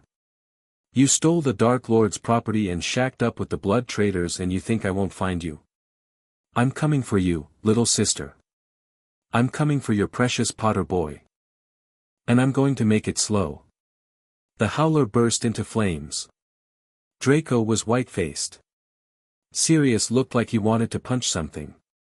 Harry was expressionless, but his hands were clenched under the table. Narcissa sipped her tea. "Well. That's unpleasant." "Unpleasant?" Sirius sputtered. "She just threatened to. I heard what she said, Sirius. She's dramatic. She always was. She's a psychopath. She's my sister. And she's standing between us and a Horcrux. So we need to figure out how to get past her." The Gringotts operation was the most complex thing Narcissa had ever planned. She spent 3 weeks on it. 3 weeks of studying Gringotts security, goblin politics, vault protections, and the specific enchantments on the Lestrange vault. She called in favors with goblin contacts she'd been cultivating since the divorce. The goblins respected the Black family, who had always treated them with the wary deference of people who understood that goblins were not to be underestimated. She also, reluctantly, asked Dumbledore for help. "I need a distraction," she told him. "Something big enough to draw Gringotts security away from the deep vaults." Dumbledore, whose hand was getting worse by the week, the blackness had reached his elbow, considered this. "I could arrange a public disagreement with the Ministry," he said. "Something theatrical enough to require goblin attention." "How theatrical?" "I was thinking of formally challenging Fudge's competence before the Wisengamot. It's overdue regardless." "That would work. Do it on the same day." "Narcissa, are you certain about entering the vault yourself?" "If Bellatrix has protections keyed to her blood, I'm a black. My blood is close enough. And I know my sister's ward work. She taught me half of what I know. And the other half? I taught myself. The other half is better." The operation happened on a Thursday in March. Dumbledore created chaos at the Ministry. Narcissa, Harry, Draco, and Sirius entered Gringotts through a service entrance that Narcissa's goblin contact had left unlocked in exchange for a favor she didn't elaborate on. They descended to the deep vaults in a commandeered cart, bypassing the dragon guard with a combination of Narcissa's knowledge of Gringotts security protocols and Harry's ability to radiate enough magical authority to make the dragon hesitate. The Lestrange vault was a nightmare. Cursed objects everywhere, touching anything wrong triggered a multiplication curse that would fill the vault with burning copies. Narcissa navigated through it using her knowledge of Bellatrix's organizational habits, obsessive, hierarchical, aesthetically consistent, locating the cup on a high shelf near the back. Harry reached for it. His hand was 3 inches from the cup when the vault's blood ward activated. Not keyed to black blood after all. Keyed to the dark mark. To Voldemort's magic specifically. The ward pulsed red and an alarm began to sound, low at first, then building. "We've got about 2 minutes, Narcissa said, her voice level despite the adrenaline. Harry, grab the cup. Don't touch anything else. Sirius, cover the door. Draco, I know, watch the exit." Harry grabbed the cup. The multiplication curse triggered. Golden objects began replicating around them, each one burning hot. The vault was filling up. Narcissa cast a bubblehead charm around all 4 of them, protection from the heat, and blasted a path toward the door with controlled bursts of magic. They piled into the cart. Sirius drove, badly, but fast, and they shot up through the tunnels while goblin security descended toward the alarm. They made it out through the service entrance. Disappeared into Muggle London. Changed clothes in a public bathroom and walked calmly to a prearranged apparition point while security teams swarmed the bank behind them. In a rented room above a Muggle pub in Hackney, Narcissa set the cup on the floor and Harry destroyed it with the basilisk fang. Another phantom, another scream, another burst of black smoke. 4 down.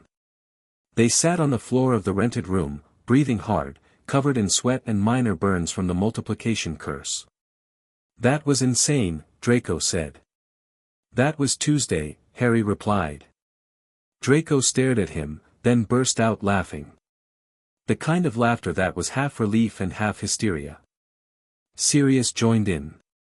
Even Narcissa cracked a smile, a small one, exhausted and sharp-edged, but real. "We need to find the diadem," she said. "And Nagini. And deal with me," Harry added. The laughter died. Narcissa looked at Harry. "One thing at a time," she said.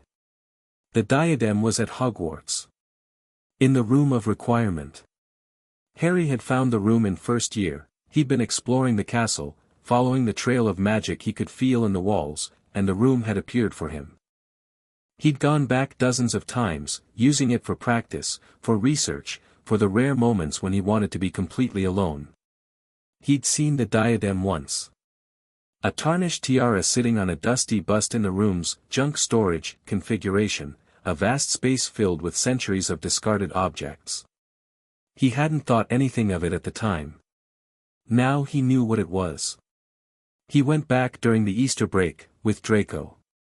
The room of requirement opened for them, the junk room variant, endless corridors of discarded furniture, broken toys, old textbooks, forgotten experiments.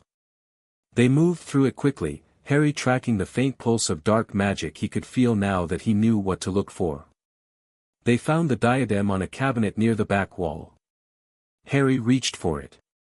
"Wait," Draco said. Harry paused. Draco was looking at the diadem with an expression Harry had learned to read over 10 years of brotherhood, the expression that meant Draco was putting pieces together.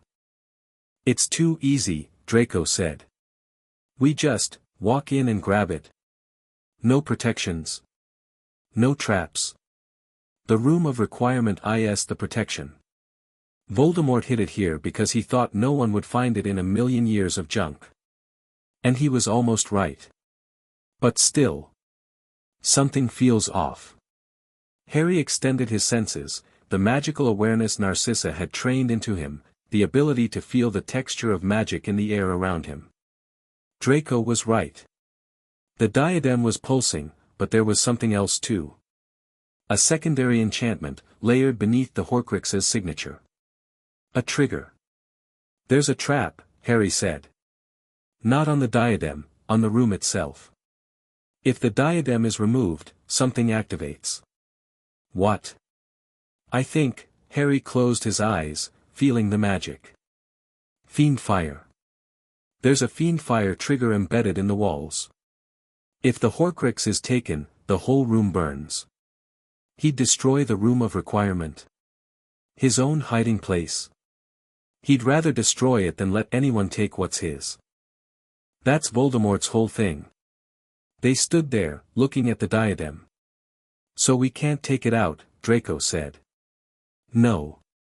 We destroy it here." Harry pulled the basilisk thong from his jacket, he'd been carrying it since the locket. "And then we run very fast. I hate your plans. You love my plans. I love surviving your plans. There's a difference." Harry stabbed the diadem. The Horcrux screamed, they all did, every time, that thin inhuman wail, and the room responded. The fiend fire trigger activated. Flames erupted from the walls, not natural fire but cursed fire, taking the shapes of monsters, serpents, chimeras, dragons, consuming everything in their path. Harry and Draco ran. The room was enormous, hundreds of yards of corridors between them and the exit. The fire was gaining. Objects exploded around them, decades of accumulated junk turning to fuel. The heat was staggering. Harry grabbed Draco's arm and poured magic into his legs, not a spell, just raw power, the kind of brute force magical enhancement that Narcissa had warned him never to use because it burned through energy reserves at a catastrophic rate. They sprinted at 3 times normal speed, dodging burning furniture, leaping over collapsing shelves. The door was ahead. The fire was right behind them. Harry could feel it on his back, on his neck, the hair on his arms crisping. He shoved Draco through the door first. Threw himself after. The room of requirement slammed shut behind them, sealing the fiend fire inside. The wall shuddered. Heat radiated through the stone. Then silence. Harry lay on the corridor floor, gasping. Draco was next to him, equally wrecked. They were both singed, sweating, and alive. 5 down, Harry wheezed. "I really, truly hate your plans." "You're welcome." The door of the room of requirement glowed faintly, then went still. The room behind it was gone, burned out, destroyed, consumed by its own protection. Centuries of hidden objects, lost and forgotten things, reduced to ash. Harry felt a pang about that. But the diadem was destroyed. One more Horcrux dead. The list was getting shorter. Nagini. And him. That was all that remained. The confrontation with Bellatrix happened before Narcissa was ready for it. It happened in Hogsmeade, 2 weeks before the end of the school year. Harry and Draco were in the village with friends, a normal Saturday trip, the kind of ordinary teenage activity that Narcissa insisted on even in wartime because she refused to let Voldemort take their normalcy. Bellatrix came with 3 Death Eaters. They appeared in the middle of the high street at noon, in broad daylight, masks off, a statement. Bellatrix was wild-eyed and cackling and clearly operating on instructions from Voldemort that she was enthusiastically overinterpreting. "Potter," she screamed. "Come out and play, little boy. Auntie Bella wants a word." The village erupted in panic. Students ran. Shopkeepers barricaded doors. Aurors assigned to Hogsmeade security engaged the Death Eaters in running battles along the side streets. Harry didn't run. He stepped out of the 3 broomsticks with Draco at his side and his wand in his hand and looked at Bellatrix across 30 yards of cobblestone. "You're Narcissa's pet," Bellatrix said, advancing. Her wand was out, twirling idly between her fingers. "She always did like collecting broken things. Took you in like a stray dog. Dressed you up. Taught you tricks." She tilted her head. But you're still just a half-blood orphan pretending to be a black. And you're still just a psychopath pretending to be relevant. Bellatrix's grin widened. Oh, I like you. You do have Sissy's tongue. Let's see if you have her spine. She attacked fast, a volley of curses that would have killed a lesser duelist. Harry deflected the first 3 with shield charms, dodged the 4th, and countered with a reductor curse that blew a crater in the street where Bellatrix had been standing a half-second earlier. Bellatrix laughed. Not bad. Not bad at all. Sissy taught you well. But I taught Sissy. Their duel tore through Hogsmeade. It was vicious, technical, and personal in a way that transcended magic. Harry fought with Narcissa's training, tight, efficient, every spell chosen for maximum impact with minimum energy, while Bellatrix fought with the wild, instinctive brilliance of someone who had been born for combat. They were evenly matched. Harry was younger, faster, more disciplined. Bellatrix was more experienced, more creative, and completely unhinged, which gave her an unpredictability advantage that discipline couldn't fully counter. Draco handled the 3 Death Eaters. Not alone, he had help from Neville Longbottom and Hermione Granger, both of whom had been in Hogsmeade and both of whom had trained with Harry informally. Neville fought with a fury that surprised everyone except Harry, who knew about the Longbottoms and what Bellatrix had done to them. Hermione fought with terrifying precision, chaining spells together so efficiently that she neutralized 1 Death Eater in under 30 seconds. But Harry and Bellatrix was the main event. They crashed through the window of Zonkos. Dueled across the rooftops. Exchanged curses that scorched stone and shattered glass. Bellatrix hit Harry with a cruciatus that dropped him to 1 knee, the pain was blinding, overwhelming, and Harry answered with a blasting hex that caught Bellatrix in the shoulder and spun her through a wall. She came out of the rubble bleeding and laughing. That's it. That's the fight. Show me what you've got, boy. Harry got up. His hands were shaking. The cruciatus aftereffects were still crawling through his nervous system. He looked at Bellatrix, blood on her face, mad light in her eyes, and made a decision. He dropped his wand arm. Bellatrix hesitated. Just for a second. Confused. Harry raised his left hand, his off hand, and cast a non-verbal stupefy with his bare palm. The spell hit Bellatrix in the chest. Her eyes went wide, wandless, non-verbal, off-hand casting, the kind of magic most wizards never achieved, and she crumpled. Unconscious. Not dead. Harry could have killed her. He'd had the opportunity, multiple times during the fight. He chose not to. He bound her with conjured ropes. Sat down heavily on a pile of rubble. Draco ran over, bleeding from a cut above his eye but otherwise intact. You okay? Yeah.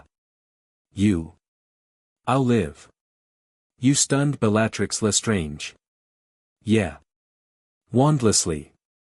Yeah. Offhand. Yeah, Draco, I was there. Draco sat down next to him. Mum's going to be furious. Mum's always furious. Fair point. Narcissa arrived 20 minutes later. She looked at the destruction, the shattered storefronts, the stunned Death Eaters, the unconscious Bellatrix, and her face went through a rapid series of expressions that ended on something Harry couldn't quite read. She knelt in front of him. Checked his injuries. Healed the worst ones with efficient wand movements and the practice of someone who'd been healing her boys for a decade. You fought Bellatrix. She started it. You won. I'm sitting here and she's unconscious. So, yeah. Narcissa looked at her sister's unconscious body. Bellatrix's face was slack, the madness temporarily smoothed out. She looked younger like this.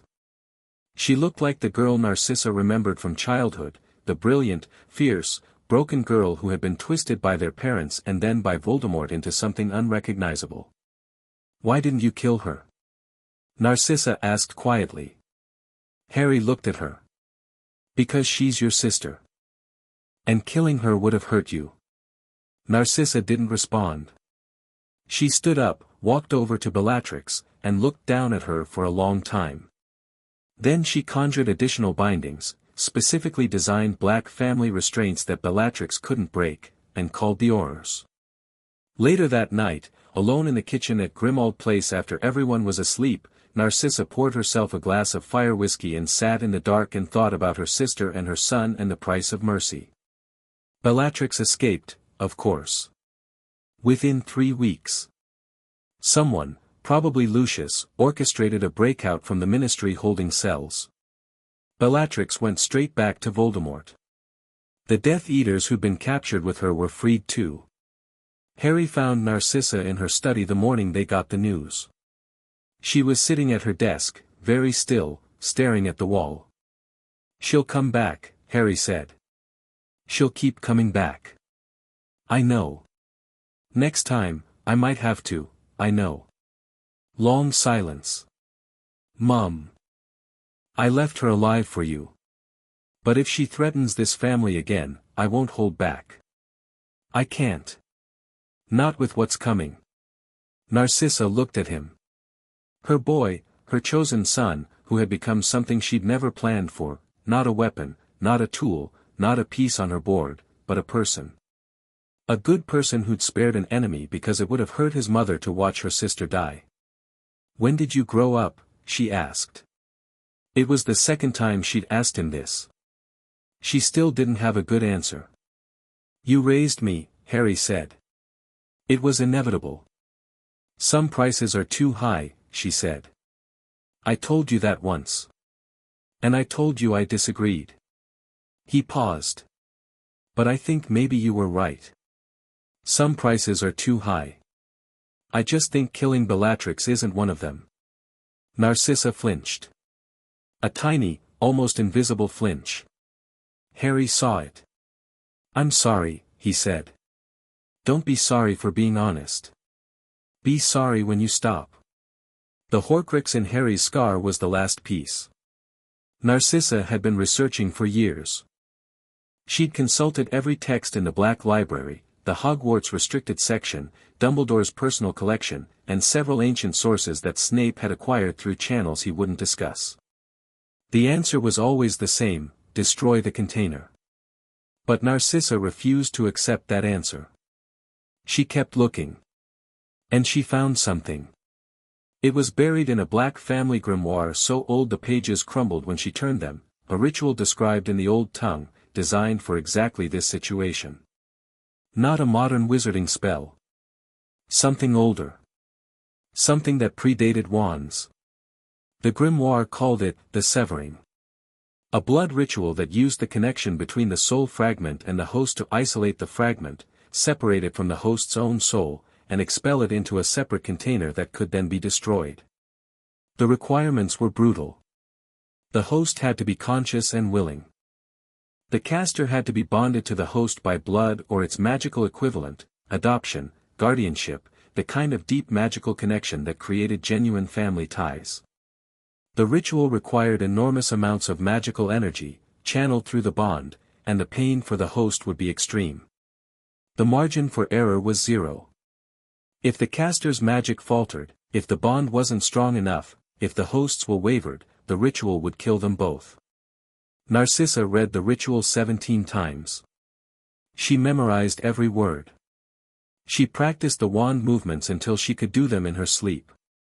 She prepared the containment crystal, a black family heirloom, designed to hold dark magic. Then she told Harry. They were in the sitting room at Grimmauld Place. Just the two of them.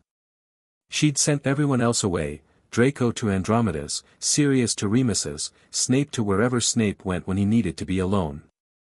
"I found a way," she said. Harry set down his book. "The scar. The Horcrux. I can extract it. There's a ritual, old magic, blood magic, family magic. It uses the bond between us to isolate the fragment and expel it. What's the catch? It will hurt. A lot. And it requires me to channel more magical energy than I've ever used in my life. If I falter, we die. You die. She stopped. I might survive. But I don't plan to if you don't. Harry looked at her for a long time. Not with fear, he'd spent too many years training himself out of fear. With something deeper. Trust. The absolute, bedrock certainty that this woman would not let him fall. When? He asked. Now. Before the war takes the choice away from us. Before Voldemort finds a way to use the connection against you. Dumbledore will provide the containment ward. He's agreed. He's waiting outside. You planned all this before telling me? I planned everything. That's what I do. She paused. But I'm asking you, Harry. Not telling you. This is your choice. Your body, your soul, your life. Harry stood up. Crossed the room. Took both of Narcissa's hands. You're shaking, he said. I'm terrified. You never say that. I've never done anything this important. He squeezed her hands. Let's do it. They set up in the basement of Grimmauld Place, the deepest part of the house, warded to contain magical blowback. Dumbledore drew the containment circle, a complex geometric pattern in silver chalk that glowed faintly with his magic. The old wizard's cursed hand was fully black now, withered and dead up to the shoulder, but his other hand was steady and his eyes were clear. Are you certain about this, Narcissa? He asked. Don't ask me that again. Very well. He stepped outside the circle. I'll maintain the ward from here. If the fragment becomes unstable, I'll contain it. Beyond that, this is between you and Harry. Harry lay in the center of the circle. Narcissa knelt beside him. She placed one hand on his forehead, on the scar, and the other over his heart. Look at me, she said. He looked at her. Do you trust me? With everything. Then hold on. She began the ritual. The old tongue words felt strange on her lips, heavy, resonant, older than English, older than Latin, a language from a time when magic and speech were the same thing. Her magic rose through her like a tide, up from her core, through her arms, into her hands, into Harry. Harry gasped. His back arched. The scar on his forehead split open, not bleeding, but glowing, a sickly green light pouring from the wound. The Horcrux fragment, disturbed by the ritual, was fighting back. Narcissa pushed harder.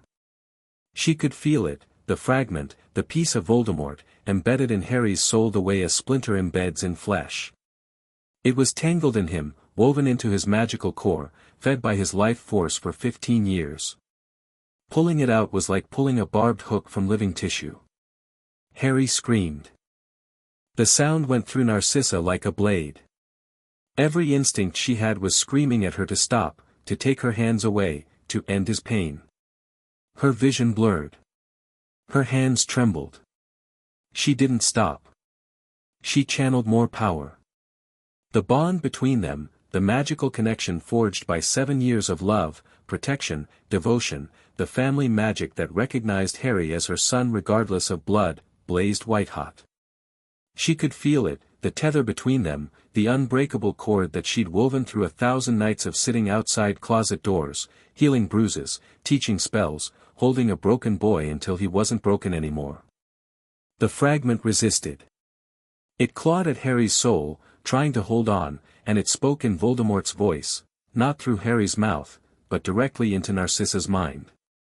He is mine. I made him.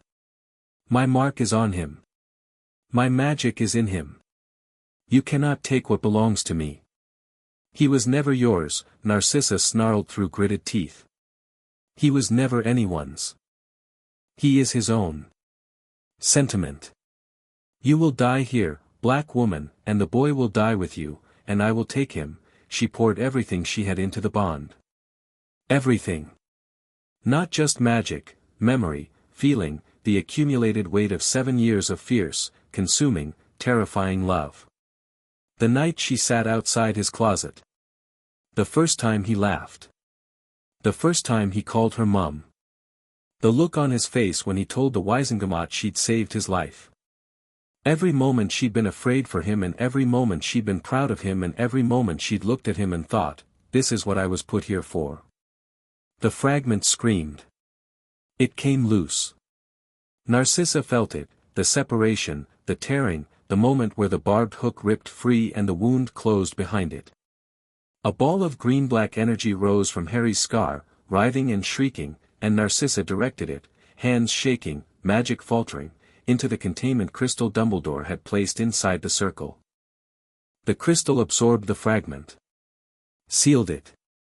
Went dark. Harry stopped screaming. His body went limp. His breathing was ragged but steady. Narcissa collapsed forward, her forehead hitting Harry's chest. She had nothing left. Every ounce of magical energy she possessed had been poured into the ritual. She felt hollow, emptied, scraped clean. Harry's hand came up. Rested on her head. "Mom," he whispered. "We did it." She couldn't speak. She pressed her face into his chest and held on, and the tears came, not the controlled, private tears she allowed herself occasionally, but the real ones, the ugly, shuddering, full-body sobs of a woman who had been carrying an impossible weight for years and had finally set it down. Harry held her. His scar was still bleeding, real blood now, not green light, but the buzzing was gone. The presence, the second heartbeat, the alien thing that had lived in his head for his entire life, gone. He felt lighter. Clearer. Like seeing in color after years of gray. Dumbledore entered the circle. He picked up the containment crystal, held it at arm's length, and examined it with his one good hand. "It's contained," he said. "Stable. We can destroy it with the basilisk fang." "Do it," Narcissa said from Harry's chest, her voice muffled. Dumbledore set the crystal on the floor. Harry, sitting up slowly, took the fang from his jacket and drove it through the crystal. The last piece of Voldemort's soul in Harry Potter died with a sound like glass breaking underwater. Harry looked at his reflection in the shattered crystal. The scar was still there, it would always be there, but it was just a scar now. Just skin. "6 down," he said. "Just Nagini left." Narcissa sat up. Wiped her face. Squared her shoulders. "Then let's kill a snake." But Voldemort came first. He attacked Hogwarts on a night in June, with everything he had. Every Death Eater. Every dark creature he'd recruited, giants, dementors, acromantulas, werewolves loyal to Fenrir Greyback. A full-scale assault on the castle, the seat of magical Britain's power, the place where Harry Potter had spent the last 6 years becoming the weapon that Narcissa had built and the person that Harry had chosen to be. The warning came from Snape. His communication mirror blazed to life at midnight. "He's moving. Tonight. Everything. Full assault on Hogwarts." Narcissa didn't hesitate. She activated her network. Every ally, every contact, every person who owed her a favor or feared her wrath or simply believed in what she'd been fighting for. Within an hour, she had 50 fighters moving toward Hogwarts, Aurors, former Order members, volunteers from Hogsmeade, members of Dumbledore's army, a student resistance group Harry had organized at Hogwarts, trained in Narcissa's methods and inspired by Harry's example. She, Sirius, and Snape apparat to Hogsmeade and entered the castle through the secret passage from the Hog's Head. Hogwarts was already preparing. Dumbledore, dying, weakened, his cursed arm useless, was on his feet, directing the castle's defenses. McGonagall was animating the suits of armor. Flitwick was reinforcing the wards. The students who were old enough to fight were being organized. The younger ones were being evacuated. Harry met Narcissa in the entrance hall. He was wearing dueling robes she'd given him for his 16th birthday, dragon-hide lined, enchanted with defensive charms, fitted perfectly. He had his wand in one hand and the basilisk fang in the other. Draco was beside him. Looking scared. Looking determined. Looking like his mother's son. "Nagini will be with Voldemort," Harry said. She's the last Horcrux. We need to get close enough to destroy her before I face him. I'll handle Nagini, Narcissa said. You deal with Voldemort. Mom, I'm not asking, Harry. The snake is mine. You focus on him. They looked at each other. Mother and son, not by blood, not by birth, but by choice, which was stronger than both. Be careful, Harry said. Be brilliant, she replied. He grinned, James's grin, the one that meant he was about to do something either heroic or incredibly stupid, usually both, and ran toward the front doors. Narcissa turned to Sirius. Stay with him. Sirius nodded once and took off after Harry. She turned to Snape. Stay with me. We're going snake hunting. Delightful, Snape said. I've always wanted to die fighting a giant magical serpent in a castle full of teenagers. Don't die. I still need you. How touching. The battle was chaos. Death Eaters breached the outer walls within the first hour. Giants smashed through the viaduct. Dementors swarmed the towers until a coordinated Patronus charge, led by Harry, whose stag Patronus was so powerful it drove 50 Dementors back by itself, cleared the air above the castle. Narcissa fought through the corridors, moving toward the boathouse, where intelligence suggested Voldemort was holding back, directing the battle from a distance, Nagini coiled at his feet. Snape was with her, and they moved together with the grim efficiency of two people who had been working in tandem for a decade. They encountered Death Eaters. They dealt with them. Narcissa didn't kill, she incapacitated, stunned, bound. Snape was less restrained. When Augustus Rookwood rounded a corner with a killing curse on his lips, Snape put him through a wall with a spell that sounded like a cannon shot. Non-lethal, Severus. He'll live. Probably. They reached the boathouse. Voldemort was there, as predicted, standing at the water's edge, watching the battle play out across the grounds with the detached interest of someone watching chess pieces move. Nagini was coiled around his feet, 18 feet of monstrous snake, her eyes gleaming with malevolent intelligence. And Bellatrix was there. She saw Narcissa coming. Her face split into a grin. Sissy. You came. I was hoping you would. Narcissa stopped. Looked at her sister. At the madness in her eyes, the wand in her hand, the dark mark visible on her exposed forearm. Bella, Narcissa said. Step aside. Can't do that, little sister. He needs his snake. And I need to hurt you. You don't need to do anything. You're choosing this. Choosing.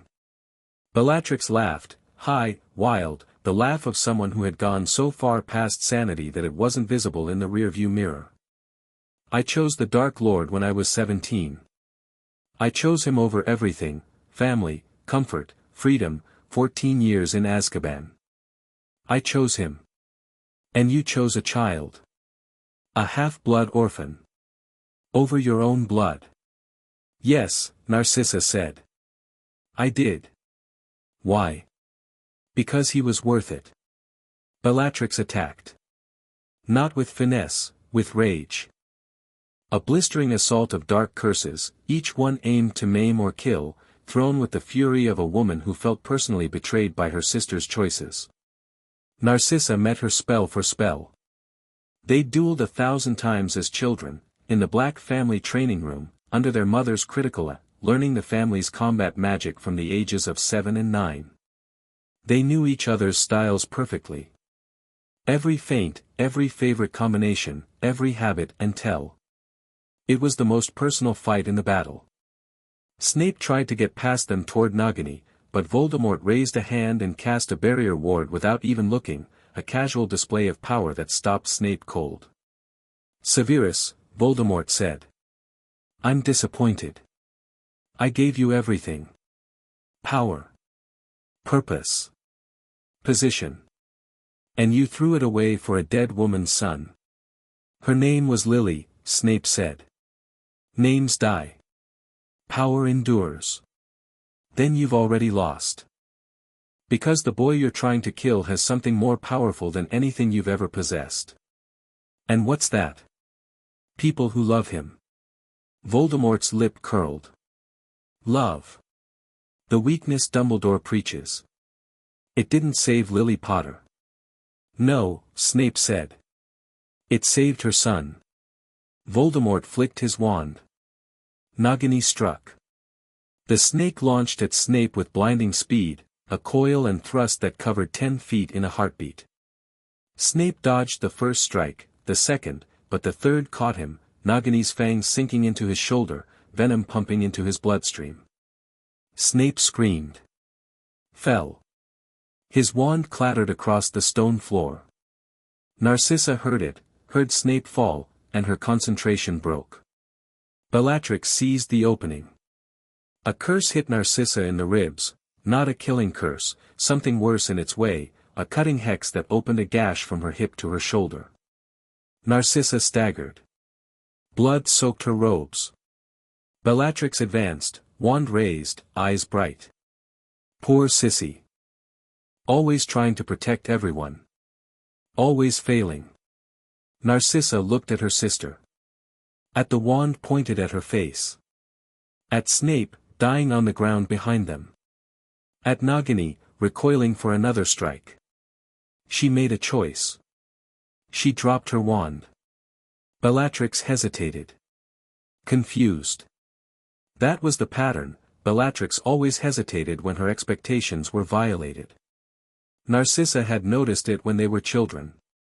Bellatrix was brilliant and fast and powerful, but she couldn't handle surprise. Narcissa lunged forward, not with magic, with her body, and grabbed Bellatrix by the forearms. Skin to skin.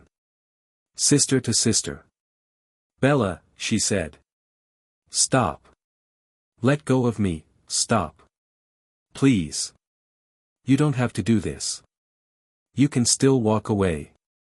Bellatrix stared at her. For one moment, one flicker, something human surfaced in those mad eyes. Something old and buried and terrified. The little girl who had been twisted by her parents and then by Voldemort into a weapon. I can't, Bellatrix whispered. He's everything. He's all I have. He's nothing, Bella. He can't love. He can't even understand it. You gave him everything and he gave you Azkaban. The flicker died. The madness flooded back. Let go of me. Bellatrix threw Narcissa off and raised her wand. The killing curse was on her lips, Narcissa could see it forming, and she was too slow to dodge, too weak from blood loss, a stunner hit Bellatrix from behind. She crumpled. Draco stood in the boathouse doorway, wand extended, breathing hard, tears running down his face. I'm sorry, he said. To Narcissa. To the unconscious and he'd just taken down. To everyone. I'm sorry. Narcissa looked at her son, her biological son, the one she'd given birth to, the one she sometimes feared she'd neglected in her obsession with Harry, and saw, for the first time, a man. Not a boy. A man who had crossed a battlefield to protect his mother and had been brave enough to take down family to do it. Don't be sorry, she said. Be fast. Nagini, Draco was already moving. He'd brought the basilisk fang, Harry had given it to him before the battle, a transfer of trust so significant that Narcissa wanted to cry about it but didn't have time. Draco sprinted toward Nagini, dodging Voldemort's negligent curse. The Dark Lord was already turning away, already heading toward the castle, toward Harry, his real target, and drove the fang into the snake's body. Nagini thrashed. Shrieked, a sound that was part animal and part human and entirely horrible. Black smoke poured from the wound.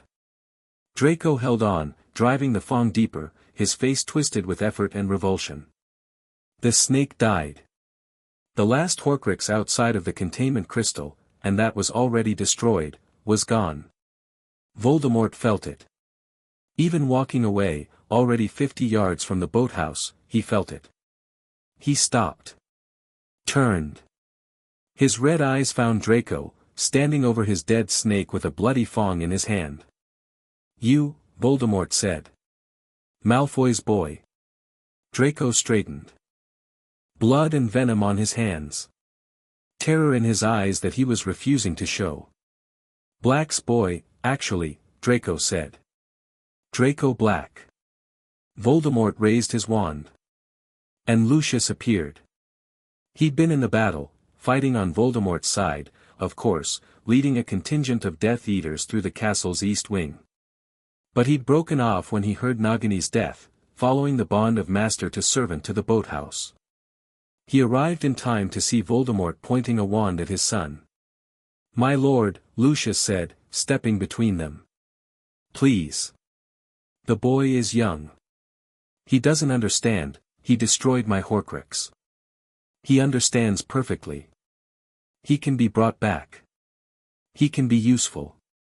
Please, my lord, he's my son, he's a liability. Like you, Lucius." Voldemort cast the killing curse. Not at Draco. At Lucius. The green light hit Lucius Malfoy in the chest. His expression, surprised, hurt, the expression of a man who truly hadn't believed it would end like this, frozen as he fell. Draco screamed. A raw, broken sound that ripped through the night air.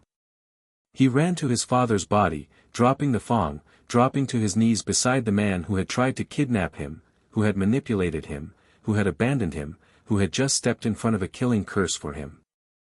Narcissa was there. On the ground, bleeding from Bellatrix's curse, crawling toward her sons, both of them. She reached Draco.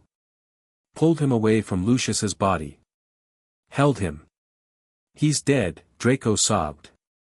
"He's dead, Mum, I know.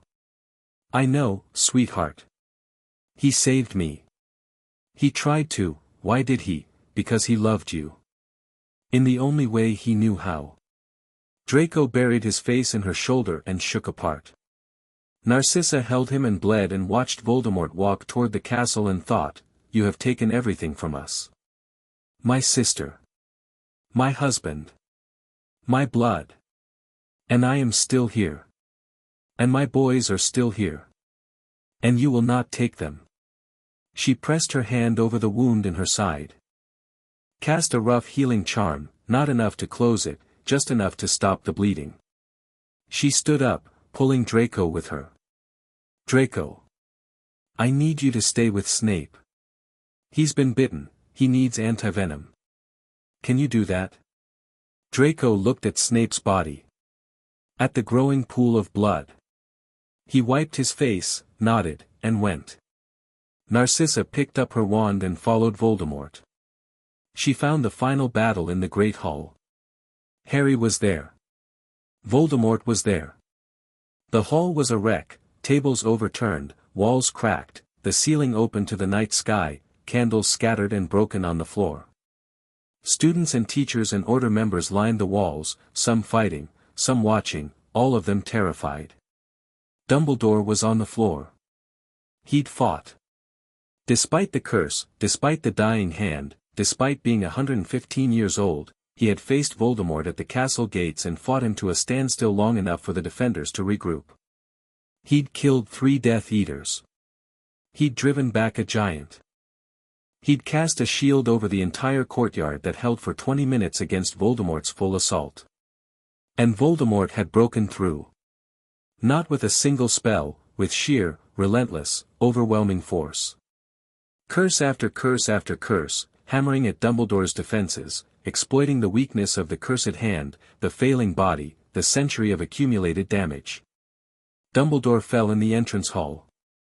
He fell fighting. He fell with his wand in his hand and defiance in his eyes and the names of people he'd failed on his lips. Harry found him. "Professor, Harry." Dumbledore's voice was faint. The curse from the ring was consuming him, the black had spread to his chest, his neck, eating him alive. He had minutes. He's in the Great Hall. He's alone, his followers are scattered. This is your chance. You're dying. I've been dying for a year. This is just the finale. Dumbledore looked up at Harry with those blue eyes, dimmer now, but still seeing everything. You are everything she raised you to be. And more than I had any right to hope for. Go, Harry. End this. Harry stood. He looked back once. Dumbledore's eyes had closed. His chest rose and fell, once, twice, and didn't rise again. Harry walked into the great hall. Voldemort was waiting. He looked diminished. The Horcrux deaths had taken a toll. Each one had weakened him, eroded the magical scaffolding that held his reconstructed body together. He was still powerful, more powerful than anyone in the room, but he was mortal now. Fully, completely mortal. He knew it. Harry could see it in his red eyes, the knowledge, the fear, the desperate fury of a creature that had spent 50 years running from death and had just run out of road. Harry Potter, Voldemort said. The boy who lived. Tell me, does she know you're here? Your precious mother. She knows. And she let you come. Alone. She trusts me. Trust. Another weakness. Another chain Dumbledore wrapped around you. Voldemort circled slowly. Harry circled opposite. I offered you power once. In the chamber. Do you remember? I remember you threatening to kill everyone I love. An incentive. Join me, and they live. All of them. Your mother. Your brother. Your pathetic godfather. I will spare them all. You don't have anything to offer. Your Horcruxes are gone. Your followers are beaten. Your snake is dead. You're standing in this room alone, and you're going to die here. Voldemort's face contorted. I am Lord Voldemort. I conquered death. You ran from death. Your whole life, everything you've done, has been running away from the thing every other person on Earth accepts. And it was all for nothing. Because here you are. Mortal. Afraid. Alone. I am not afraid. Yeah, you are. I can see it. Mom taught me how to read people, and you're terrified. Voldemort attacked. The killing curse came fast, faster than should have been possible, a green bolt that covered the distance between them in a heartbeat. Harry didn't try to block it, you couldn't block the killing curse with a shield. He dodged, rolling sideways, coming up with his wand pointed and a blasting curse already leaving his lips. Voldemort deflected it. Countered. A chain of dark curses, each one lethal, each one aimed with the precision of the most dangerous wizard who had ever lived. Harry fought. Not like a student. Not like a teenager. He fought like someone who'd been trained by the most ruthless woman in magical Britain, supplemented by one of its greatest duelists, sharpened by years of combat experience against basilisks and Death Eaters and his own demons. He fought with Narcissa's strategy, reading Voldemort's patterns, anticipating his combinations, exploiting the half-second gaps between curses when the Dark Lord's wand arm reset. He fought with Lily's protection, the love that lived in his blood, the sacrifice that had marked him, the magic that Voldemort had never understood and could never replicate. He fought with his own power, raw, vast, the magical core that had been growing since he was a broken 6-year-old doing accidental magic in a cupboard, fed by years of training and discipline and the fundamental refusal to be a victim. Their spells collided. The wands connected, brother cores, phoenix feather, singing in recognition. Golden light erupted from the contact point, spreading outward, forming a cage around them. But this time, Harry didn't fight the connection. He used it. He'd been thinking about this for months, the twin cores, the link between his wand and Voldemort's. Narcissa's research had revealed something about brother wands, they couldn't be used against each other effectively, because the cores resonated and cancelled out. But that resonance could be channeled. Directed. Harry pushed his magic through the connection, not an attack, but a mirror. He reflected Voldemort's own power back at him. Every curse Voldemort had ever cast, every life he'd ever taken, every piece of darkness he'd ever embraced, bounced back through the golden light. Voldemort screamed. He tried to break the connection. Couldn't. The brother wands were locked together, and Harry's will was stronger, not because Harry was more powerful, Voldemort still had more raw magical ability, but because Harry had something to fight for that Voldemort could never understand. You could have been loved, Harry said through the light. Someone would have loved you, Tom. If you'd let them. But you chose this. Voldemort's wand arm was shaking. The golden cage was tightening. His face, barely human, snake-like, a monument to his own self-destruction, was twisted in agony and rage and something that might have been, in some deep and buried part of him, regret. Avada Kedavra. The killing curse erupted from Voldemort's wand. Aimed at Harry. Point blank. But the Elder Wand, the wand Voldemort had stolen from Dumbledore's tomb, the Death Stick, the most powerful wand in existence, did not fire at its true master. It had passed from Dumbledore to Draco, who had disarmed Dumbledore during a training session years ago, a moment so casual that neither of them had realized its significance, and from Draco to Harry, who had disarmed Draco in 100 friendly duels, the wand's allegiance transferring like a whisper. The curse rebounded. Green light hit Voldemort in the chest. His red eyes went wide. His mouth opened. No sound came out. Tom Marvolo Riddle, Lord Voldemort, the man who had torn his soul into pieces and terrorized a world and murdered a mother and father and tried to murder their son, fell backward and hit the floor of the Great Hall and didn't get up. No phantom. No wraith. No lingering shadow. No Horcrux to catch his soul and hold it. He died the way every other mortal died, completely, finally, forever. Silence. Then noise, cheering, screaming, crying, the explosive release of a world that had been holding its breath for 17 years. People surged forward. Hands reached for Harry. Voices called his name. Harry stood in the center of the Great Hall, wand in hand, and looked at the body of the man who had defined his entire life. He felt nothing. Not triumph. Not relief. Not sadness. Just emptiness. The space where the connection had been, the absence of the thing that had lived in his scar, the quiet. Then Narcissa was there.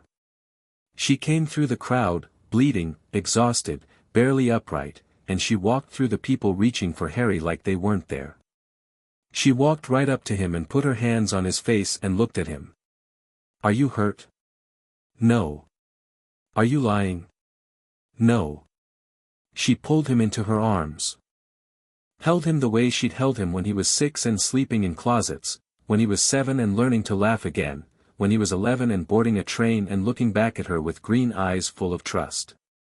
Harry held her back. Dropped his head against her shoulder. Breathed. It's over, he said. I know. I'm okay. I know. Draco appeared. Blood-stained, tear-streaked, carrying an unconscious Snape over his shoulder with a levitation charm because Draco was not physically capable of carrying an adult man but was too stubborn to admit it. He saw Harry and Narcissa and his face crumpled and he joined the embrace, all three of them holding each other in the wreckage of the Great Hall while the world celebrated around them. Sirius found them. He was limping, one arm hanging at a wrong angle, grinning like a lunatic.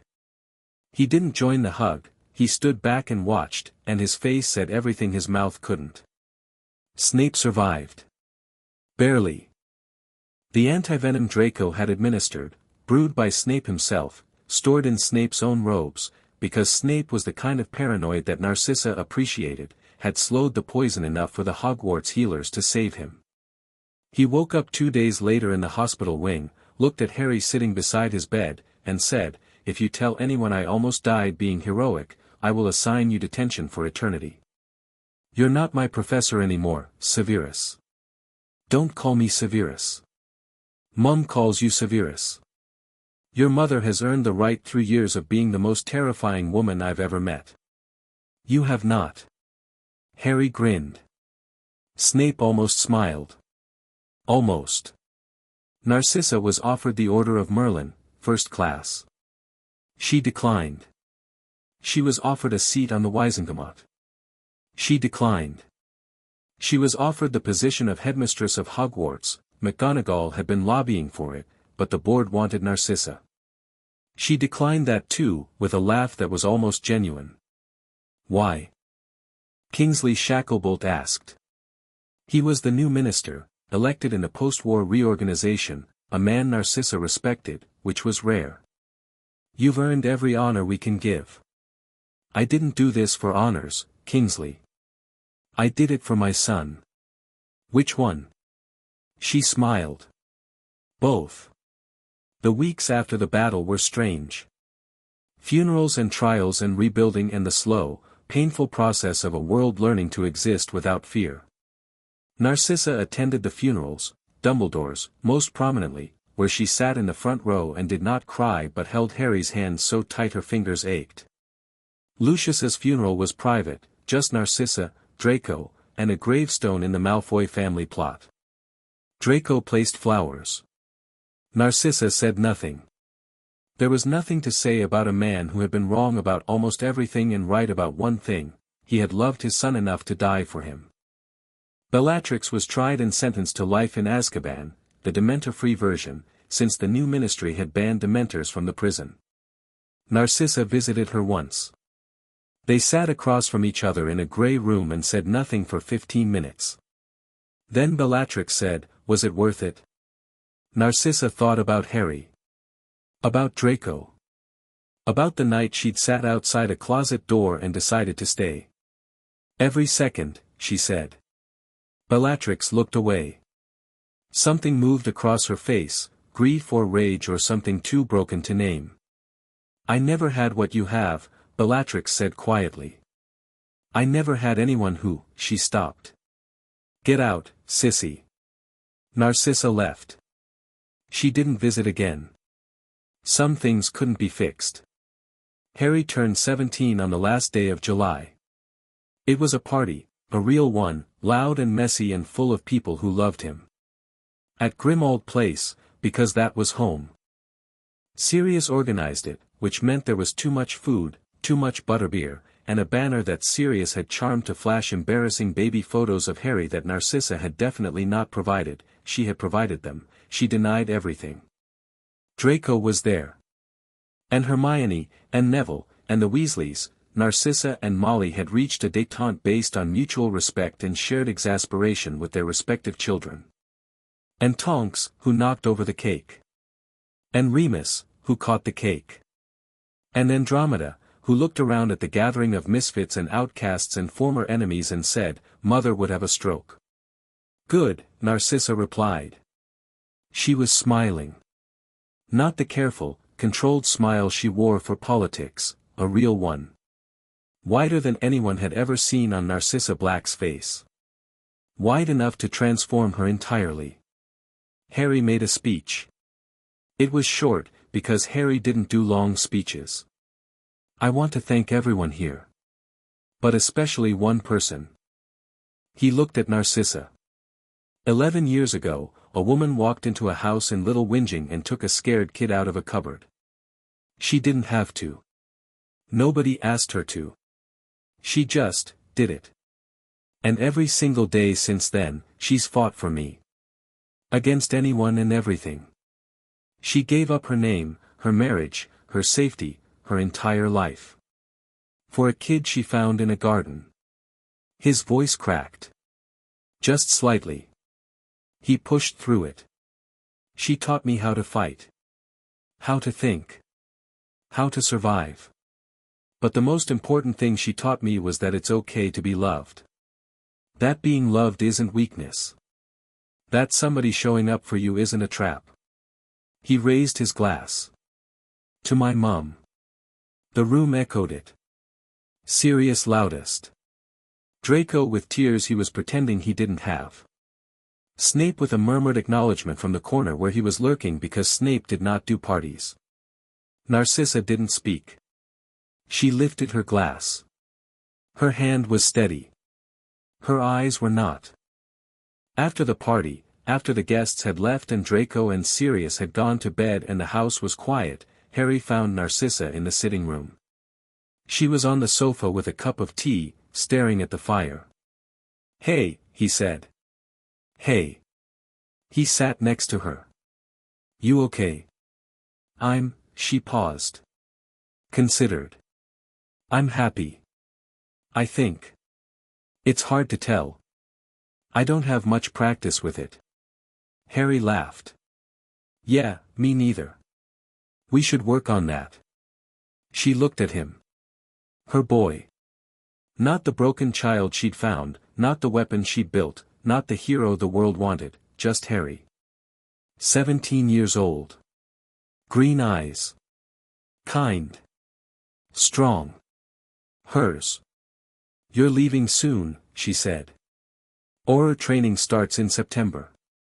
"I know." She took a breath. "I want you to know that she stopped. Started again. I know I was too much. The protections, the control, the obsessiveness. I know I held on too tight. I know there were times when you felt caged. Mum, let me finish. I'm not apologizing for taking you. I'm not apologizing for fighting for you. But I'm apologizing for the times when protecting you turned into possessing you. You're not mine. You never were. You're your own." Harry took her hand.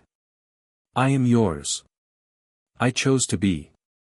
That's different from being owned, being chosen." She blinked. "Hard. When did you get so wise?" "I had a good teacher." They sat together in the quiet of Grimmauld Place, the house that had been a prison for one generation and a home for the next, and the fire crackled and the tea went cold and neither of them moved. Morning came the way mornings do, gradually, then all at once. Harry packed. Not much, he was going to Aura training, not to war. He'd be back on weekends. He'd be back for dinners. He'd be back. But it was the first time he was truly leaving, and Narcissa stood in the entrance hall and watched him gather his things and felt the specific pain of a parent watching their child become an adult, the pride and the grief, tangled together, inseparable. Sirius came down the stairs yawning. He took one look at Narcissa's face and understood. "He's not leaving you," Sirius said quietly. "He's just growing up." "I know. Do you? Because you look like you're about to ward the front door shut." The thought crossed my mind. "Narcissa." I said it crossed my mind. I didn't say I was going to do it. Harry came out of his room with a bag over his shoulder. He saw Narcissa standing by the door and stopped. "I'll be home for dinner," he said. She nodded. Because if she spoke, her voice would break, and Narcissa Black's voice did not break. He grinned. James Potter's grin, wide and reckless and full of life. Lily Potter's eyes, green and fierce and kind. Her son. He hugged her. Tight, the way he'd learned to hug after years of not knowing how, the way she'd taught him by sitting outside closet doors and never leaving. "Thank you," he said into her shoulder. "For everything. For the cupboard and the closet and the broom and the chess and the acclimacy and the dueling and the politics and the basilisk and the cave and the fong and the ritual and the battle and," he pulled back. "For choosing me. I'd do it again," she said. Her voice held. Barely. Every single time. He walked out the door. Down the steps. Onto the street. He turned back once, that grin still on his face, and waved. She watched him go. She stood in the doorway of 12, Grimmauld Place, the Black family house, her house, their house, and watched Harry Potter walk into the rest of his life. Then she went inside, closed the door, sat down at the kitchen table, and let the tears come. Just for a minute. Just because she'd earned them. Creature appeared with a cup of tea. He set it in front of her without a word. She wrapped her hands around it and breathed the steam and thought about a garden in Little Whinging, and a boy with green eyes, and a choice she'd made on a Tuesday afternoon that had burned her world to the ground and rebuilt it into something worth living in. She'd chosen him. Over blood, over duty, over fear, over a dark lord, over the greatest wizard in the world, over her own sister, over everything she'd been raised to believe in. And he'd chosen her back. That was enough. That was everything. The end. Thank you for watching this video. Please be sure to subscribe to our channel and like this video.